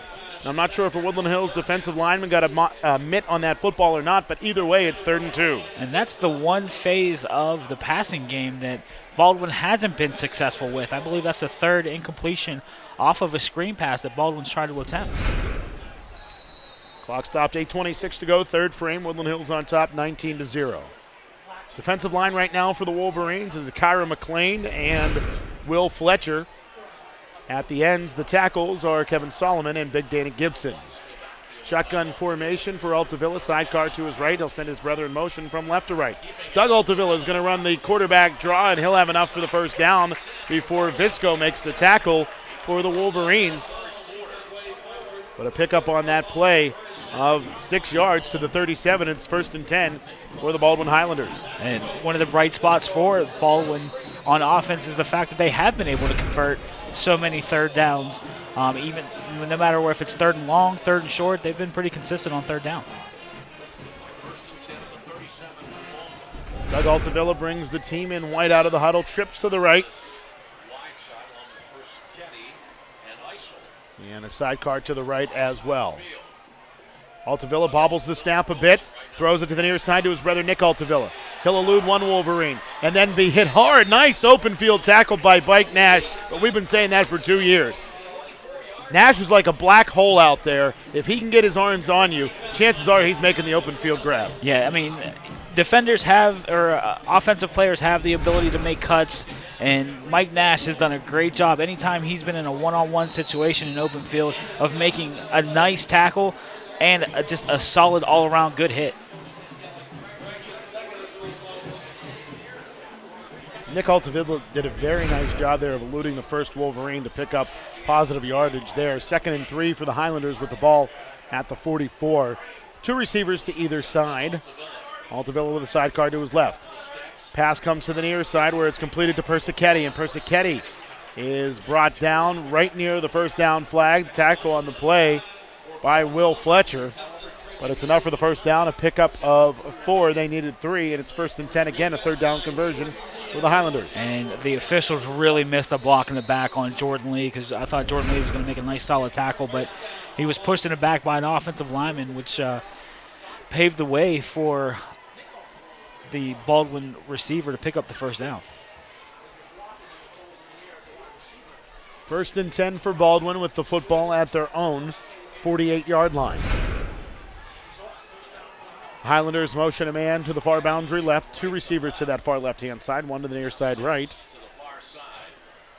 Play action for Altavilla. He has time. He'll release the football down the field. The pass intended for Eisel is incomplete. Too strong. Mike Nash on the coverage for the Wolverines. And excellent. Again, pressure coming from the blind side of Altavilla by Kyra McLean. Kyra McLean has done a great job against Sterling Jenkins all evening long. Just a poor throw by Doug. I mean, it was a nice throw to get it down there, but just overthrew his receiver. 6.5 minutes to play in quarter number 3. Woodland Hills on top, 19-0, leading the Baldwin Highlanders. Baldwin with the football, 2nd down and 10 at their own 48-yard line. Doug Altavilla sends trips to the left of the formation, sidecar to his left as well. Snap is low. Altavilla looks left, throws left. The pass is complete. Catching that football is Eisel, and Eisel is brought down after a 9-yard gain, and it's 3rd and a very manageable 1 for the Baldwin Highlanders. And a great job of Doug Altavilla of getting rid of that football before Big Dan Gibson could get to him, because Dan Gibson just took his offensive guard, pushed him right into the backfield, into the face. Actually, I'm sorry, that was Will Clark that did that and got into the face of Doug Altavilla, but Altavilla stood tall and delivered a nice pass. 3rd down and 1 for the Baldwin Highlanders. 2 receivers left, 1 to the near side right. Altavilla on the quarterback draw. He'll spin his way forward, close to first down yardage. The official on the far side spot is a little shy. The official on the near side gives him the first down, and it will be a pickup of about 1.5 yards, enough for the Highlander first down. Again, keeping the drive alive on third down has been Baldwin's motif so far in the second half. They did a good bit of that in quarter number 2 before ultimately turning the ball over on downs to the Wolverines. They drove the ball all the way down to the Woodland Hills 14-yard line before a penalty and a couple of sacks forced the Highlanders back and gave Woodland Hills the football in the second quarter. Pistol formation with a sidecar to the right of Altavilla. One receiver to either side. Hard count by Altavilla. He'll run off of play action. He's pressured as he rolls to his right. Steps up. Thinks about stepping forward, but he'll be brought down by Jihad Brown. And a loss of 1 on the play. A nice tackle by Jihad Brown in a one-on-one situation. A good job of Jihad Brown of just staying home. It looked like the play was initially going to the left, and Doug Altavilla came back to the right side. I thought he was going to toss it, but great coverage down the field. And then if you're going to put yourself in a one-on-one situation with Jihad Brown, chances are you're going to lose most of those situations. Jihad Brown stands at a diminutive 5'9", 176. He was facing Doug Altavilla, who's 6'2", 200, but Brown won that battle. Pistol formation again for Altavilla with 2 receivers to the left and 1 to the near boundary right. Altavilla looks right, and the ball is batted to the turf by Akira McLean. And that incomplete pass brings up 3rd down and 11 for the Highlanders. The ball at the Woodland Hills 42. Great recognition by Akira McLean of seeing that Doug Altavilla had his arm, cocked back and ready to fire, and just put his big paws up in the air to bat that ball to the turf. Clock stopped, 4:26 to go, quarter number 3. Woodland Hills on top, 19-0. This was your halftime score. Woodland Hills had the ball deep inside of Highlander territory before ultimately turning it over on downs at the Highlander 23. Shotgun formation for Doug Altavilla, 2 receivers to either side, sidecar to his left. Altavilla straight drop back, no pressure as he releases the football. Catching the ball is Schleicher, and Schleicher is spun down right around the 35-yard line, a pickup of 6 on that play, and it's 4th down and about 4 for the Highlanders. Decision time for Baldwin, whether they're going to keep the offense with 4 yards to go on the field or maybe punt it away. Schleicher, 3rd catch on the game. He has 3 receptions for 23 yards unofficially. 3:53 on a rolling clock, quarter number 3. Woodland Hills on top by 19 points. 2 receivers to either side. Altavilla with a sidecar to his left in the shotgun. 4-man defensive front for the Wolverines. Woodland Hills shows blitz. Hard count by Altavilla. He'll run to his right. He hesitates. Now he'll throw the football. He's hit as he releases that football, and it is incomplete. And a turnover on downs gives the Wolverines the football at the 35-yard line. I thought Doug Altavilla initially had some receivers downfield, but Woodland Hills did a great job in the secondary of covering all of the receivers for Baldwin up and forcing the turnover on downs. Will Fletcher was coming like a bat out of you-know-where on a delayed blitz coming to the near sideline. Or check that. That was Laquan Bowden who was coming after Altavilla. And as Altavilla threw the ball down the field, the closest man to the football was a Woodland Hills defensive back in Jason Visco. So 2 consecutive turnovers on downs. And now Woodland Hills with the football, 3:29 to go in the 3rd quarter, with the ball at their own 35. Hand off to Miles Sanders. No broken play. It's Jeremiah Jones with the rock. And Jones will get bounced around and push his way forward. A pickup of about 2 out to the 37-yard line. And it's 2nd down and 8. They'll actually say just a gain of 1 for Jeremiah Jones. I don't know if that was a broken play or just a design pull it out of the belly type situation for Jones. It looked like Miles Sanders was looking for the football, and when he didn't get it, Jones had no choice but to tuck and run. Pistol formation. Jones looks to his right, throws to his right. Again, a completed screen pass to Art Tompkins, and that's enough for a Woodland Hills 1st down. Art Tompkins across the 45 to the 47-yard line. A pickup of 11 on that play. Art Tompkins looks like a man possessed. Anytime he touches the ball, he is turning on the afterburners. It was just a little flare out to the flats, and once Art Tompkins put the ball underneath his arm, he took off. The football at the Woodland Hills 47-yard line, first down and 10, pistol formation with Sanders behind Jones, 2 receivers to the near side left, tight end to the left also. Handoff, Sanders dancing, driving, and pushing his way forward, brought down at the 45-yard line, a pickup of 8 for Miles Sanders. Nice run by Miles Sanders. And there was really nothing fancy about that. He just took the ball, saw a seam that was given to him by the offensive line, and picked up 8 yards on first down.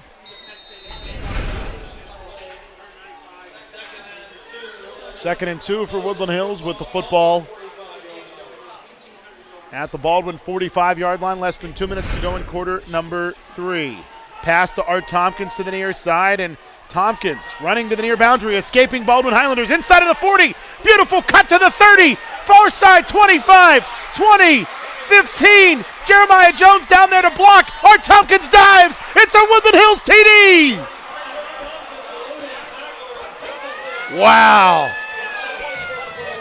It was a simple play, but Art Tompkins made it beautiful. And how about the hustle by Jeremiah Jones? Yeah, it was very impressive to watch Art Tompkins slip through so many Baldwin Highlander defenders.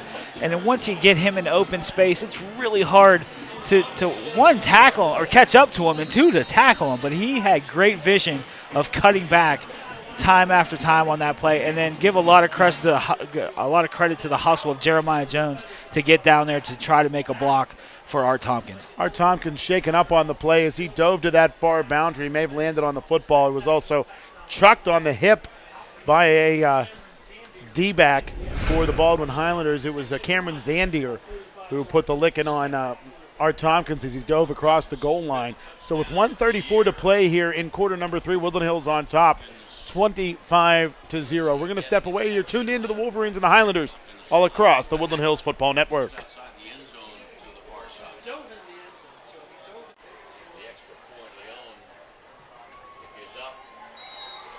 PAT up and in for Jonathan Leone. Art Tompkins shaken up after the touchdown run. Well, actually the touchdown reception on the screen pass. The Wolverines on top 26-0. And folks on the TV side, let's watch this thing of beauty again as Jones with a little simple slip screen to the near sideline for Art Tompkins. He eludes 3 Highlanders in the backfield, springs his way forward, and then jukes past 3 different white jerseys on his way to the house. And as he ran to that far boundary, he got some help from his friends as Jeremiah Jones ran out there and led the way. As Tompkins dove across the goal line, he either landed on the football or got hit in the hip by a Highlander D-back. But either way, the touchdown up and in gave Woodland Hills the 25-point lead. And there was an encroachment penalty against the Baldwin Highlanders. The kick was good for John Leone. And at this point, I don't understand why the Wolverines don't just decline the penalty, accept the point, and go for it. So it was, it was not an offsides against Baldwin. It was an encroachment, which is 2 different things. An encroachment is a dead ball foul. You have to replay the down. Had it been offsides, it would have been a declinable penalty. So because of an idiosyncrasy in the rule, a point is now taken off the board, and the Wolverines will have to attempt the PAT again. John Leone again will attempt the PAT. It's 25-0 right now with 1:34 to play. Good snap, good hold, kick up, and that kick is no good to the left. Well, got to thank the officials for taking that point off the board. 1:34 to play in quarter number 3. Woodland Hills on top, 25-0. You're tuned into the Wolverines and the Highlanders all across the Woodland Hills Football Network.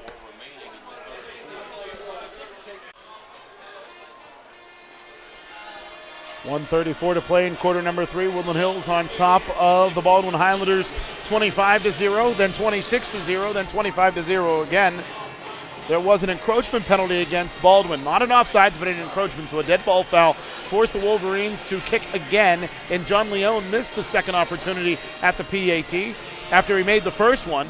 So a point is wiped off the board because of a silly penalty thrown on a special teams play. Leone will get underneath this one, and the Highlanders will return it from the 19-yard line.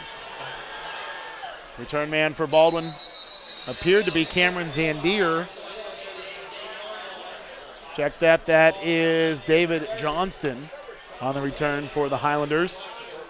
Jordan Lee amongst others on the tackle for the Wolverines. 1:28 to play in the third quarter. Woodland Hills on top of Baldwin 25-0. Adam Gusky, Fred Guy on the call for you here at the Wolverine. Russ Reamer back at WZUM Studios, manning all the right buttons, pushing all the right knobs, or pushing all the right buttons rather. Back at WZUM Studios, keeping us on the radio. We want to thank our TV crew throughout the Wolverine for keeping us on the air for today's outstanding broadcast on the Woodland Hills Football Network. Baldwin with the football, 1st and 10 at their own 30. 1:28 to play in quarter number 3. Pistol formation, Twins to the right. Doug Altavilla off of play action. Rolls to his left, pressured. He'll throw it out there. The pass is complete to Zinsmeister, and Zinsmeister is forced out of bounds along that far boundary after picking up a first down across the 40 to the 43. Yeah, it looked like it might have been a blown assignment by number 23, Diamond Johnson, because Zenmeister came out from his, I think he was tight end, and he was wide open by himself in the flats, and Altavilla did a good job of just putting the ball right in his numbers, and Zenmeister picked up the first down. Second catch on the game for Zinsmeister. He had a 35-yarder in the first half. This one a 13-yarder. Doug Altavilla now over 150 yards, passing 153 in the air unofficially. Motion man from right to left, Nick Altavilla. Handoff will go up the middle. The ball carrier for the Baldwin Highlanders is Nick Latchett, and Latchett is brought down after picking up about 5 from the 43 to the 48. So Latchett now with 6 yards on the ground on a handful of carries. And that's a pretty daunting task of, being a freshman and going against this Woodland Hills defense. Latchett was finally brought down. Jordan Lee in on the tackle, but the tackle was ultimately made by Damon Johnson. Clock rolls under 45 seconds to go in the third quarter. Pistol formation for Altavilla with a back behind him, 2 receivers to the right. Altavilla, quick pass to the near side to his brother Nick Altavilla. And Nick Altavilla will be spun down by Trevon Bryant Stallworth. And we saw Bryant Stallworth a week ago make some great plays defensively, and he makes one there. Yeah, and not to mention, he actually dispatched a blocker pretty quickly to get to Altavilla. And that was more impressive than the tackle, was the dismissal of the blocker. And what I thought was so impressive was that he chucked his blocker towards Nick Altavilla, which ultimately changed his path. And that was what forced Nick Altavilla into the arms of Trevon Bryant Stallworth. Baldwin will take a timeout. We will too. Or no, they'll just let the quarter expire, even though the clock was stopped initially. So again, 25-0 is your score as we head to quarter number 4. Woodland Hills on top of the Baldwin Highlanders. You're tuned into the Wolverines and the Highlanders all across the Woodland Hills Football Network.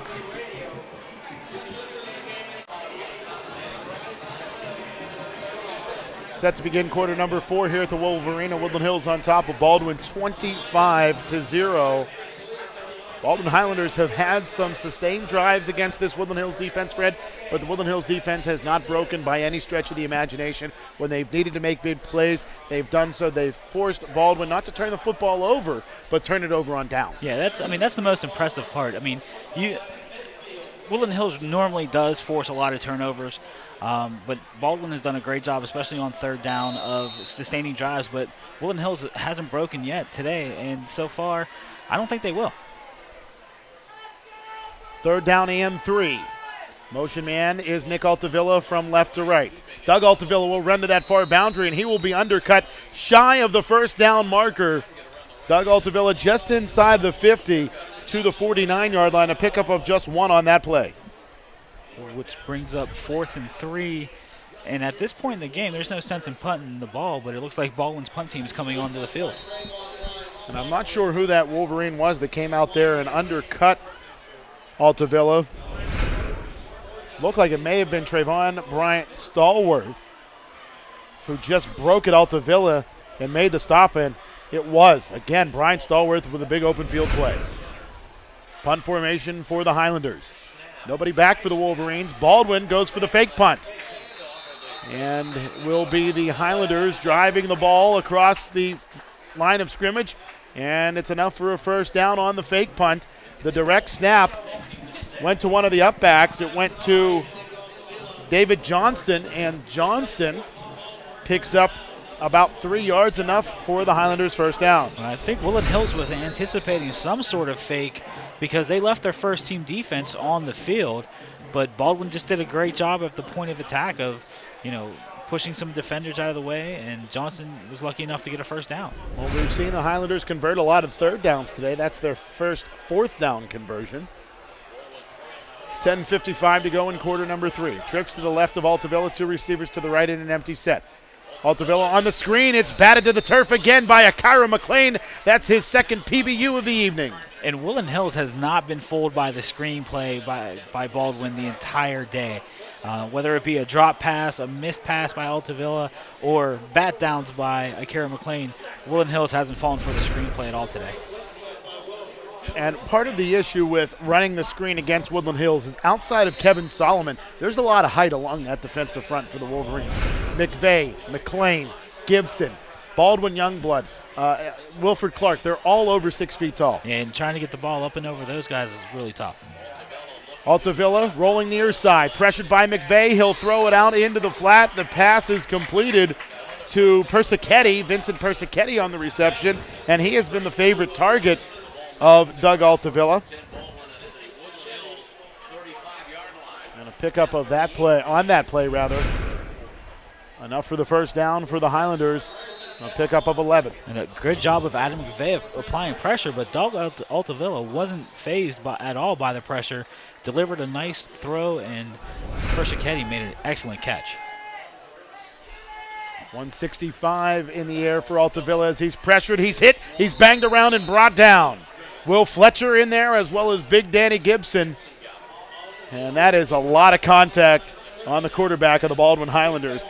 And he's trying to shake it off as he gets the play from the near boundary. And Woodland Hills' defensive line has done a great job all evening of applying pressure. And sometimes they've gotten to Doug Altavilla, sometimes they haven't, but for the most part, they're keeping him on his toes and making him change his mind mid-play.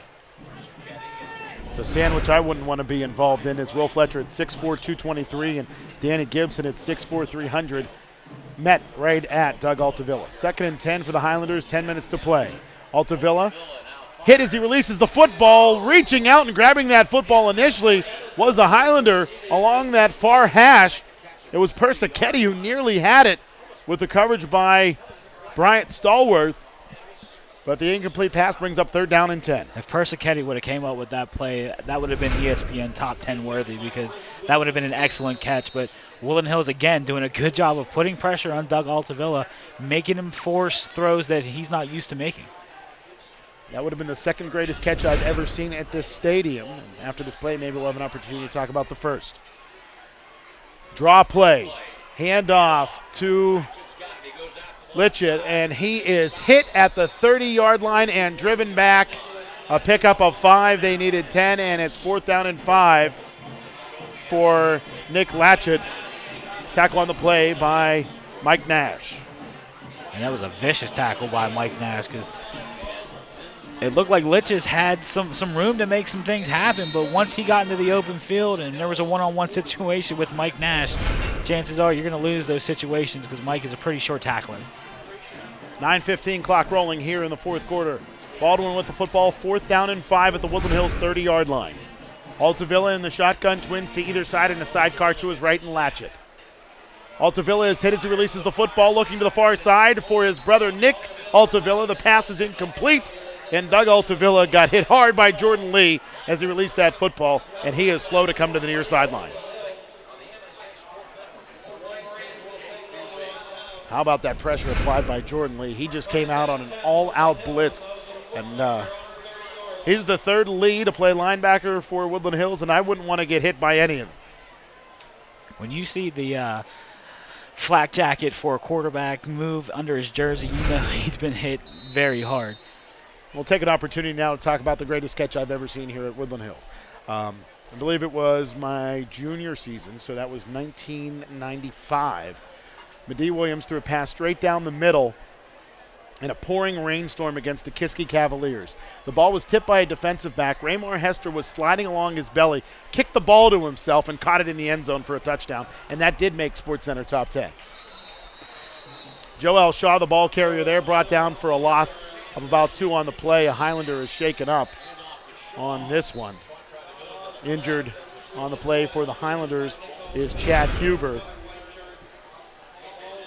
And Huber being attended to by the Baldwin athletic training staff after that loss of 1 by Joel Shaw. But, Fred, I'm not sure if you were here for that game, but that was an incredible catch by Raymar Hester. Yeah, I was not there. I was actually at work, but I did hear about it shortly thereafter. I've known Raymar since we were little kids. I'm not surprised that's something he would do. And I recall very distinctively him making a tackle against then North Hills great LeVar Arrington on a kickoff team, which I actually asked him to go in for me because I was a little bit tired. But, Raymar was a great player for Woodland Hills, and can't say too many great things about him. And again, that was just an absolutely spectacular play by Toodles back in 1995 as that pass in the rain was tipped by a Kiski Cavalier D-back. Then he kicked it off of his foot, rolled onto his back, and caught it on his belly for the Woodland Hills touchdown. Baldwin Highlanders still shaken up. We'll take this opportunity to step away. It's Woodland Hills 25 and Baldwin 0. You're tuned into the Wolverines and the Highlanders all across the Woodland Hills Football Network. We welcome you back to the Wolverina, where there is an injured Baldwin Highlander, Chad Huber, a junior linebacker for the Baldwin Highlanders, still being attended to by both the Baldwin and Woodland Hills athletic training staff. Take a look at the Southeastern Conference standings, where Woodland Hills stands atop the SEC with a record of 2-0. They're 3-0 overall. Mount Lebanon is also 2-0 and 3-0 in their overall rankings. Penn Hills 2-0 in the conference, 2-1 on the season. Good news for Baldwin fans as Chad Huber comes to the near boundary. And then heading towards the bottom of the SEC, Bethel Park 1-1, Peters Township 1-2, Upper St. Clair is 1-2. Baldwin 0-1, and Cannon McMillan has yet to win a football game on the year. And obviously, as we are in the latter stages of September and October nears, and the Pittsburgh Pirates have certainly gotten better over the past couple of seasons, our focus looks at PNC Park.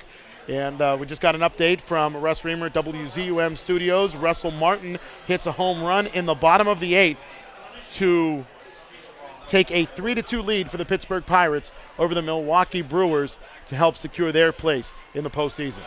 Play action. Now it's Jeremiah Jones, the ball carrier, pushing his way forward up to the 34-yard line. Yeah, and we actually missed the previous play where Miles Sanders was taking the snaps from center. Wow. On that first play. I thought it was Jones there. Instead it is Sanders, Fred. You are correct. Pick up a 5 there for Miles as the Wolverines go Wildcat. So it is Sanders, the QB, in the pistol. Hassan Ghanem is behind him. Receivers to either side. Snap high. Miles Sanders is going to retreat and dive on the football back at the 9-yard line. And that is the second time this season where a errant snap has to be covered up by Miles Sanders, and a big loss there of 24 yards. Yeah, I think number 61, Cassie, was not in the game at that time. Number 67, Stephen Richter, was actually handling the snapping duties on that last play. So Stephen Rickard with the errant snap, a loss of 24. And a timeout is called by the Baldwin Highlanders. That'll give us a chance to step away as well. 7:15 to go in quarter number 4. Woodland Hills 25, Baldwin 0. You're tuned into the Wolverines and the Highlanders on the Woodland Hills Football Network.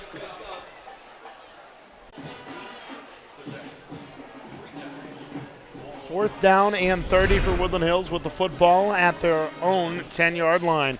An errant snap by Stephen Rickard sails over the head of Miles Sanders, and he had to cover it up. Back at the 10-yard line, the line to gain was the 40. And now we see Jake Rushbridge stand in his own end zone. And let's see if he can show us the big leg. A wobbler that will be fair caught at the 45-yard line. And a net of 35 yards on the punt by Rushbridge. Not a bad punt for the young Aussie. Not from your own end zone, it wasn't.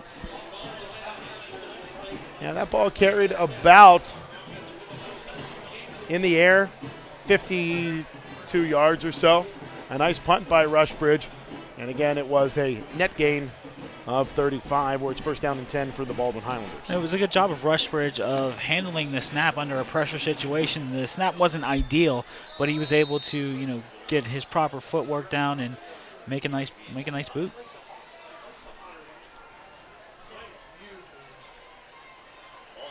Altavilla off of play action, rolls to his right, throws, and it is Jihad Brown with the open field coverage.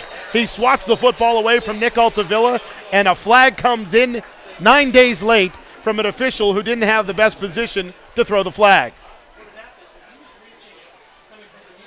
If you're going to make that decision to throw the pass interference, Fred, I think you got to throw it a little bit earlier, don't you?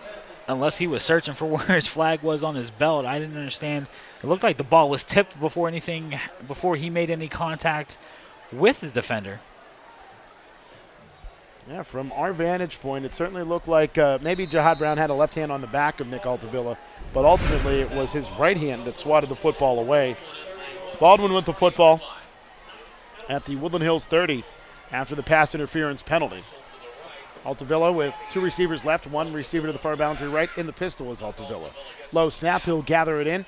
Look to his right, throw to his right. Trayvon Bryant Stallworth on the coverage, and the pass is incomplete. I think the Highlander may have got the football over there, but he's out of bounds. It was Isel leaping up and grabbing the ball around Bryant Stallworth, but he was well out of bounds on the incompletion. And Bryant Stallworth did a great job in coverage, was step for step with the receiver, and then when the Baldwin receiver was jumping up to catch the ball, he was just coming out of bounds. 6:56 to go in regulation. Woodland Hills on top 25-0 over the Baldwin Highlanders. Next week, Woodland Hills takes on Upper St. Clair, and as always, we've got the coverage for you right here on the Woodland Hills Football Network. 2 receivers to the near side left, 1 to the far boundary right. Altavilla in the pistol. Altavilla looks to the near side left. He completes the ball to Persichetti, and Persichetti is brought down around the 25-yard line. They'll say his forward progress was out to the 23, a pickup of 7, and it is 3rd down and 3. And it looked like Persichetti might have been looking for the face mask call, but certainly didn't get it on that play. We're going to pick up of 7 there, and that is catch number 5 for Persichetti, who has 54 yards. So 3rd and 3. For Baldwin, and some confusion here as there's 2 receivers now split to either side. Altavilla barking out signals. He'll shift from the pistol to the shotgun. Clock winding to 6:10. Altavilla looks right the whole way, throws right, finds his brother Nick Altavilla, and Nick Altavilla will be spun down at the 11-yard line. Looked like Trayvon Bryant Stallworth on the coverage for the Wolverines, but not before the Highlanders were able to pick up the 1st down, and now it's the Highlanders with the ball for the 2nd time today in the Woodland Hills red zone. Yeah, it looks like Baldwin, what they're doing is they're just crossing their receivers, trying to confuse the secondary linebackers for Woodland Hills. 184 in the air thus far for Altavilla. 2 receivers, or rather trips to the left of the formation, as Altavilla is going to be wrapped, and he is going to be sacked by Danny Gibson. I'm sorry, that is William Fletcher. And this is where Baldwin seems to shoot themselves in the foot. They get down inside the red zone or inside the 25, 30-yard line of Woodland Hills, and then they either come up with penalties or sacks like they did in the end of the first half. Lost some 5 on that play, and it's 2nd and 15 for the Highlanders with the ball at the 16-yard line. Doug Altavilla, 2 receivers right, 2 receivers left, sidecar to his right in the shotgun. Hard count by Altavilla. He'll throw the ball quickly. He's looking for Persichetti, but I don't think Persichetti and Altavilla were on the same page there. The incomplete pass brings up 3rd down and 15 for the Highlanders. Well, it looks like on the left side, Persichetti and Nick Altavilla were both running a quick step post route, and Doug Altavilla just overthrew everything.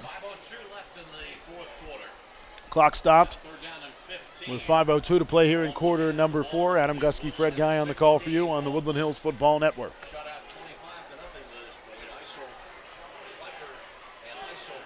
Altavilla, shotgun sidecar to his left. 2 receivers to either side for Doug Altavilla. He's pressured early. He throws, and the pass is batted to the turf by Trayvon Bryant Stallworth. Brian Stallworth, I think, just reached out his right arm, swatted it to the turf, and then continued in coverage. I don't know if Brian Stallworth even saw that pass coming. It happened so fast.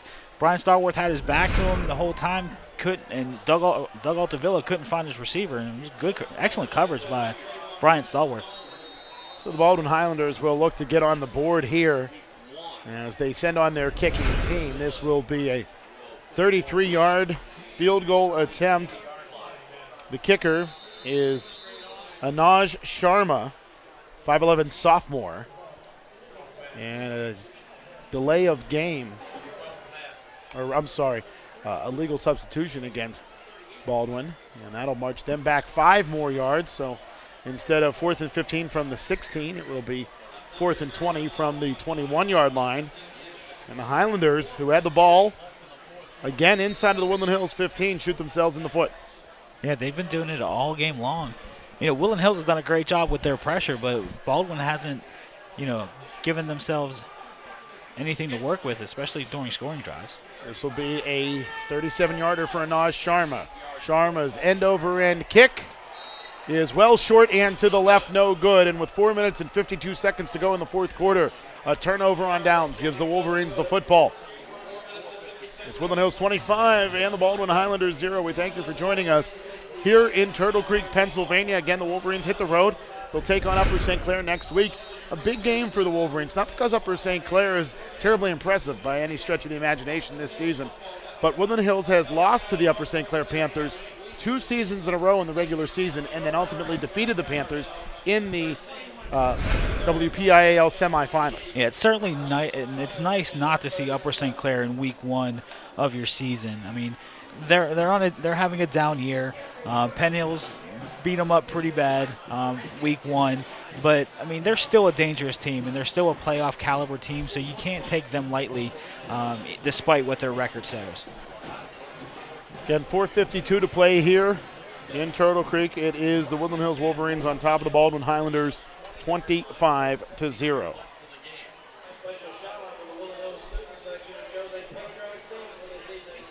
Take this opportunity to point out that, I mean, the crowd's starting to trickle out now, but there was a fantastic Woodland Hills crowd 2 weeks in a row now here at the Wolverina. A much, much larger crowd than we have seen over the past couple years. And I think the continued success of this program, going to 3 straight WPIAL title games, has certainly made an impact. Yeah, it has. I mean, it's nice to see everybody come out. Woodland Hills only has 4 home games this season, so an opportunity to get to see them at home, you really can't pass that by. Miles Sanders, the QB again, he'll hand off to Joel Shaw, a pickup of 6 for the big fella. And Joel Shaw now with 45 yards on the ground.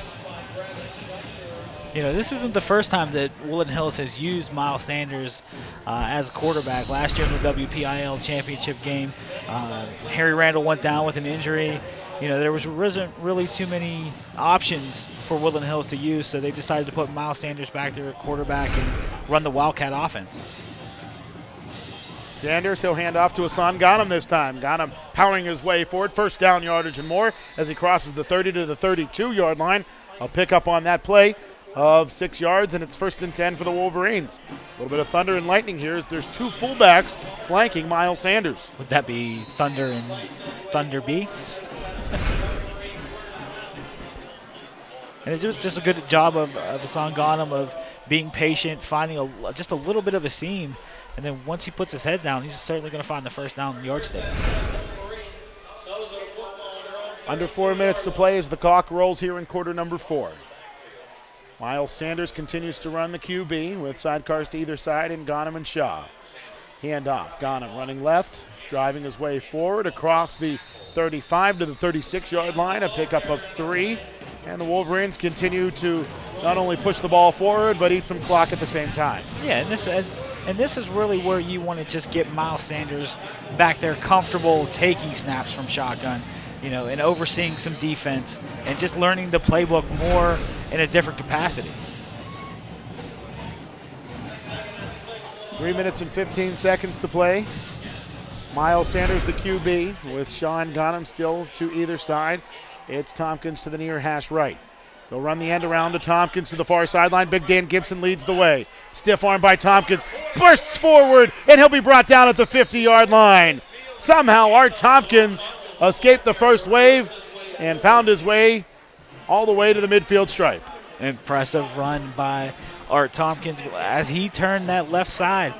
I thought he was hemmed in. I thought he was going to get tackled. I mean, not necessarily for a loss, but not for as big as a gain as he got. But once he starts getting past people, and he's so quick. I mean, he just flies right by you, and next thing you know, he could be standing in the end zone or at the first down step. I think I've said this before already. He certainly fits his future college team name, the Toledo Rockets. Handoff, Shaw driving forward, spinning inside of the Baldwin 45 to the 43-yard line. A pickup of 6 yards there, and right now the Woodland Hills offensive front and those two big bruisers in the backfield are just asserting their will on the Baldwin Highlanders. Yeah, they've given Miles Sanders the keys to the Cadillac right now because Ghanem and Shaw are doing a great job of just moving the down marker, keeping the drive sustained and picking up first downs when they need to. 2:05 as the clock rolls here in quarter number 4. It's second down and 4 for the Wolverines of the Baldwin 43. Handoff. Hassan Ghanem runs to his left, drives his way through a Baldwin Highlander. It's a Wolverine first down. Ghanem brought down at the 38-yard line. If your free safeties and your cornerbacks are making tackles against this running attack for Woodland Hills, it's going to be a long afternoon. I mean, these guys, the bruisers that they have in the backfield now complement Art Tompkins and Miles Sanders very well, and they're just doing a great job of putting this drive together. 1:35 to go here in the fourth quarter. Sanders will hand off, and a flag comes in, and I think it's a formational penalty against the Wolverines. First down. Amon Youngblood got a little bit of an early start. Oh, he was excited, and I can't say I blame him. I mean, when you're an offensive tackle or an offensive lineman in general, and you are just pummeling the ball down the throat of your opponent in the latter stages of the second half with a 25-point lead, you got to be a happy camper. Yeah, I'm assuming there's no better feeling for an offensive lineman other than falling on a fumble in the end zone. That's a sore subject, buddy. But yeah, I can understand what you mean because these guys, the offensive line has done a great job these past 2 games opening up holes for the running backs and receivers. 2 receivers right. Pistol formation. It is Sanders who will hand off to Shaw. No, Miles is going to keep it himself, running to the left, inside of the 40, inside of the 35, still on his feet, and he'll be brought down at the 33-yard line. Pickup of 10 yards there for Miles Sanders with less than a minute to go. And one more play, and this ought to do it. Miles Sanders, 197 yards. I'd love to see him get a first down here just to take him over the 200-yard mark. The only bad thing is he actually made a conscious effort to cover up the ball on that one errant snap, but you can't really, take away from the effort that he's put in today. Well, in my stat sheet, that's a minus 24 for Stephen Rickard. Handoff, Shaw. High step in his way and then barreling through tacklers. It's a Woodland Hills first down, and that'll do it. The Woodland Hills Wolverines will defeat the Baldwin Highlanders by a final score of 25-0 here in Turtle Creek. Real impressive with the defensive effort that they put together. Despite Altavilla having a solid game, they had that bend but don't break mentality throughout the entire game. I mean, trust me, and Baldwin helped Woodland Hills out a lot, especially with the sacks and the penalties, but great job of the defense of keeping Baldwin off the board. Again, another spectacular performance on the ground game for the Woodland Hills offense. The defense bent but did not break, and the Wolverines shut out the Baldwin Highlanders 25-0. Woodland Hills improves to 4-0 on the year, 3-0 in the Southeastern Conference. They take on Upper St. Clair in week number 5. Folks on the television side, we thank you for joining us no matter where you've been all across this Woodland Hills Football Network broadcast. It has been a great one as Woodland Hills defeats the Baldwin Highlanders. Fred, your final comments for the TV viewers. Oh, great job. All phases of the game, even the special teams, which in terms of the kicking game was a little soft, but coverage-wise, they did a great job. Punt-wise, Rushbridge had another pin your opponent inside the 10-yard line. So offensively, defensively, spectacular today. A very good football game for Woodland Hills, and again, the Wolverines remain undefeated. They're 4-0 on the year. They are now 3-0 in the Southeastern Conference with this 25-0 victory over the Baldwin Highlanders. Next week, Woodland Hills travels to Upper St. Clair to take on the Panthers, and as always, we will have the coverage for you right here on the Woodland Hills Football Network. Folks, on the television side, we will talk to you again next week, and on the radio side, stay tuned for the State Senator Jay Costa postgame show. One more time, your final score, Woodland Hills 25 and the Baldwin Highlanders 0. For Fred Guy, I'm Adam Gusky. We'll talk to you again next week, TV folks.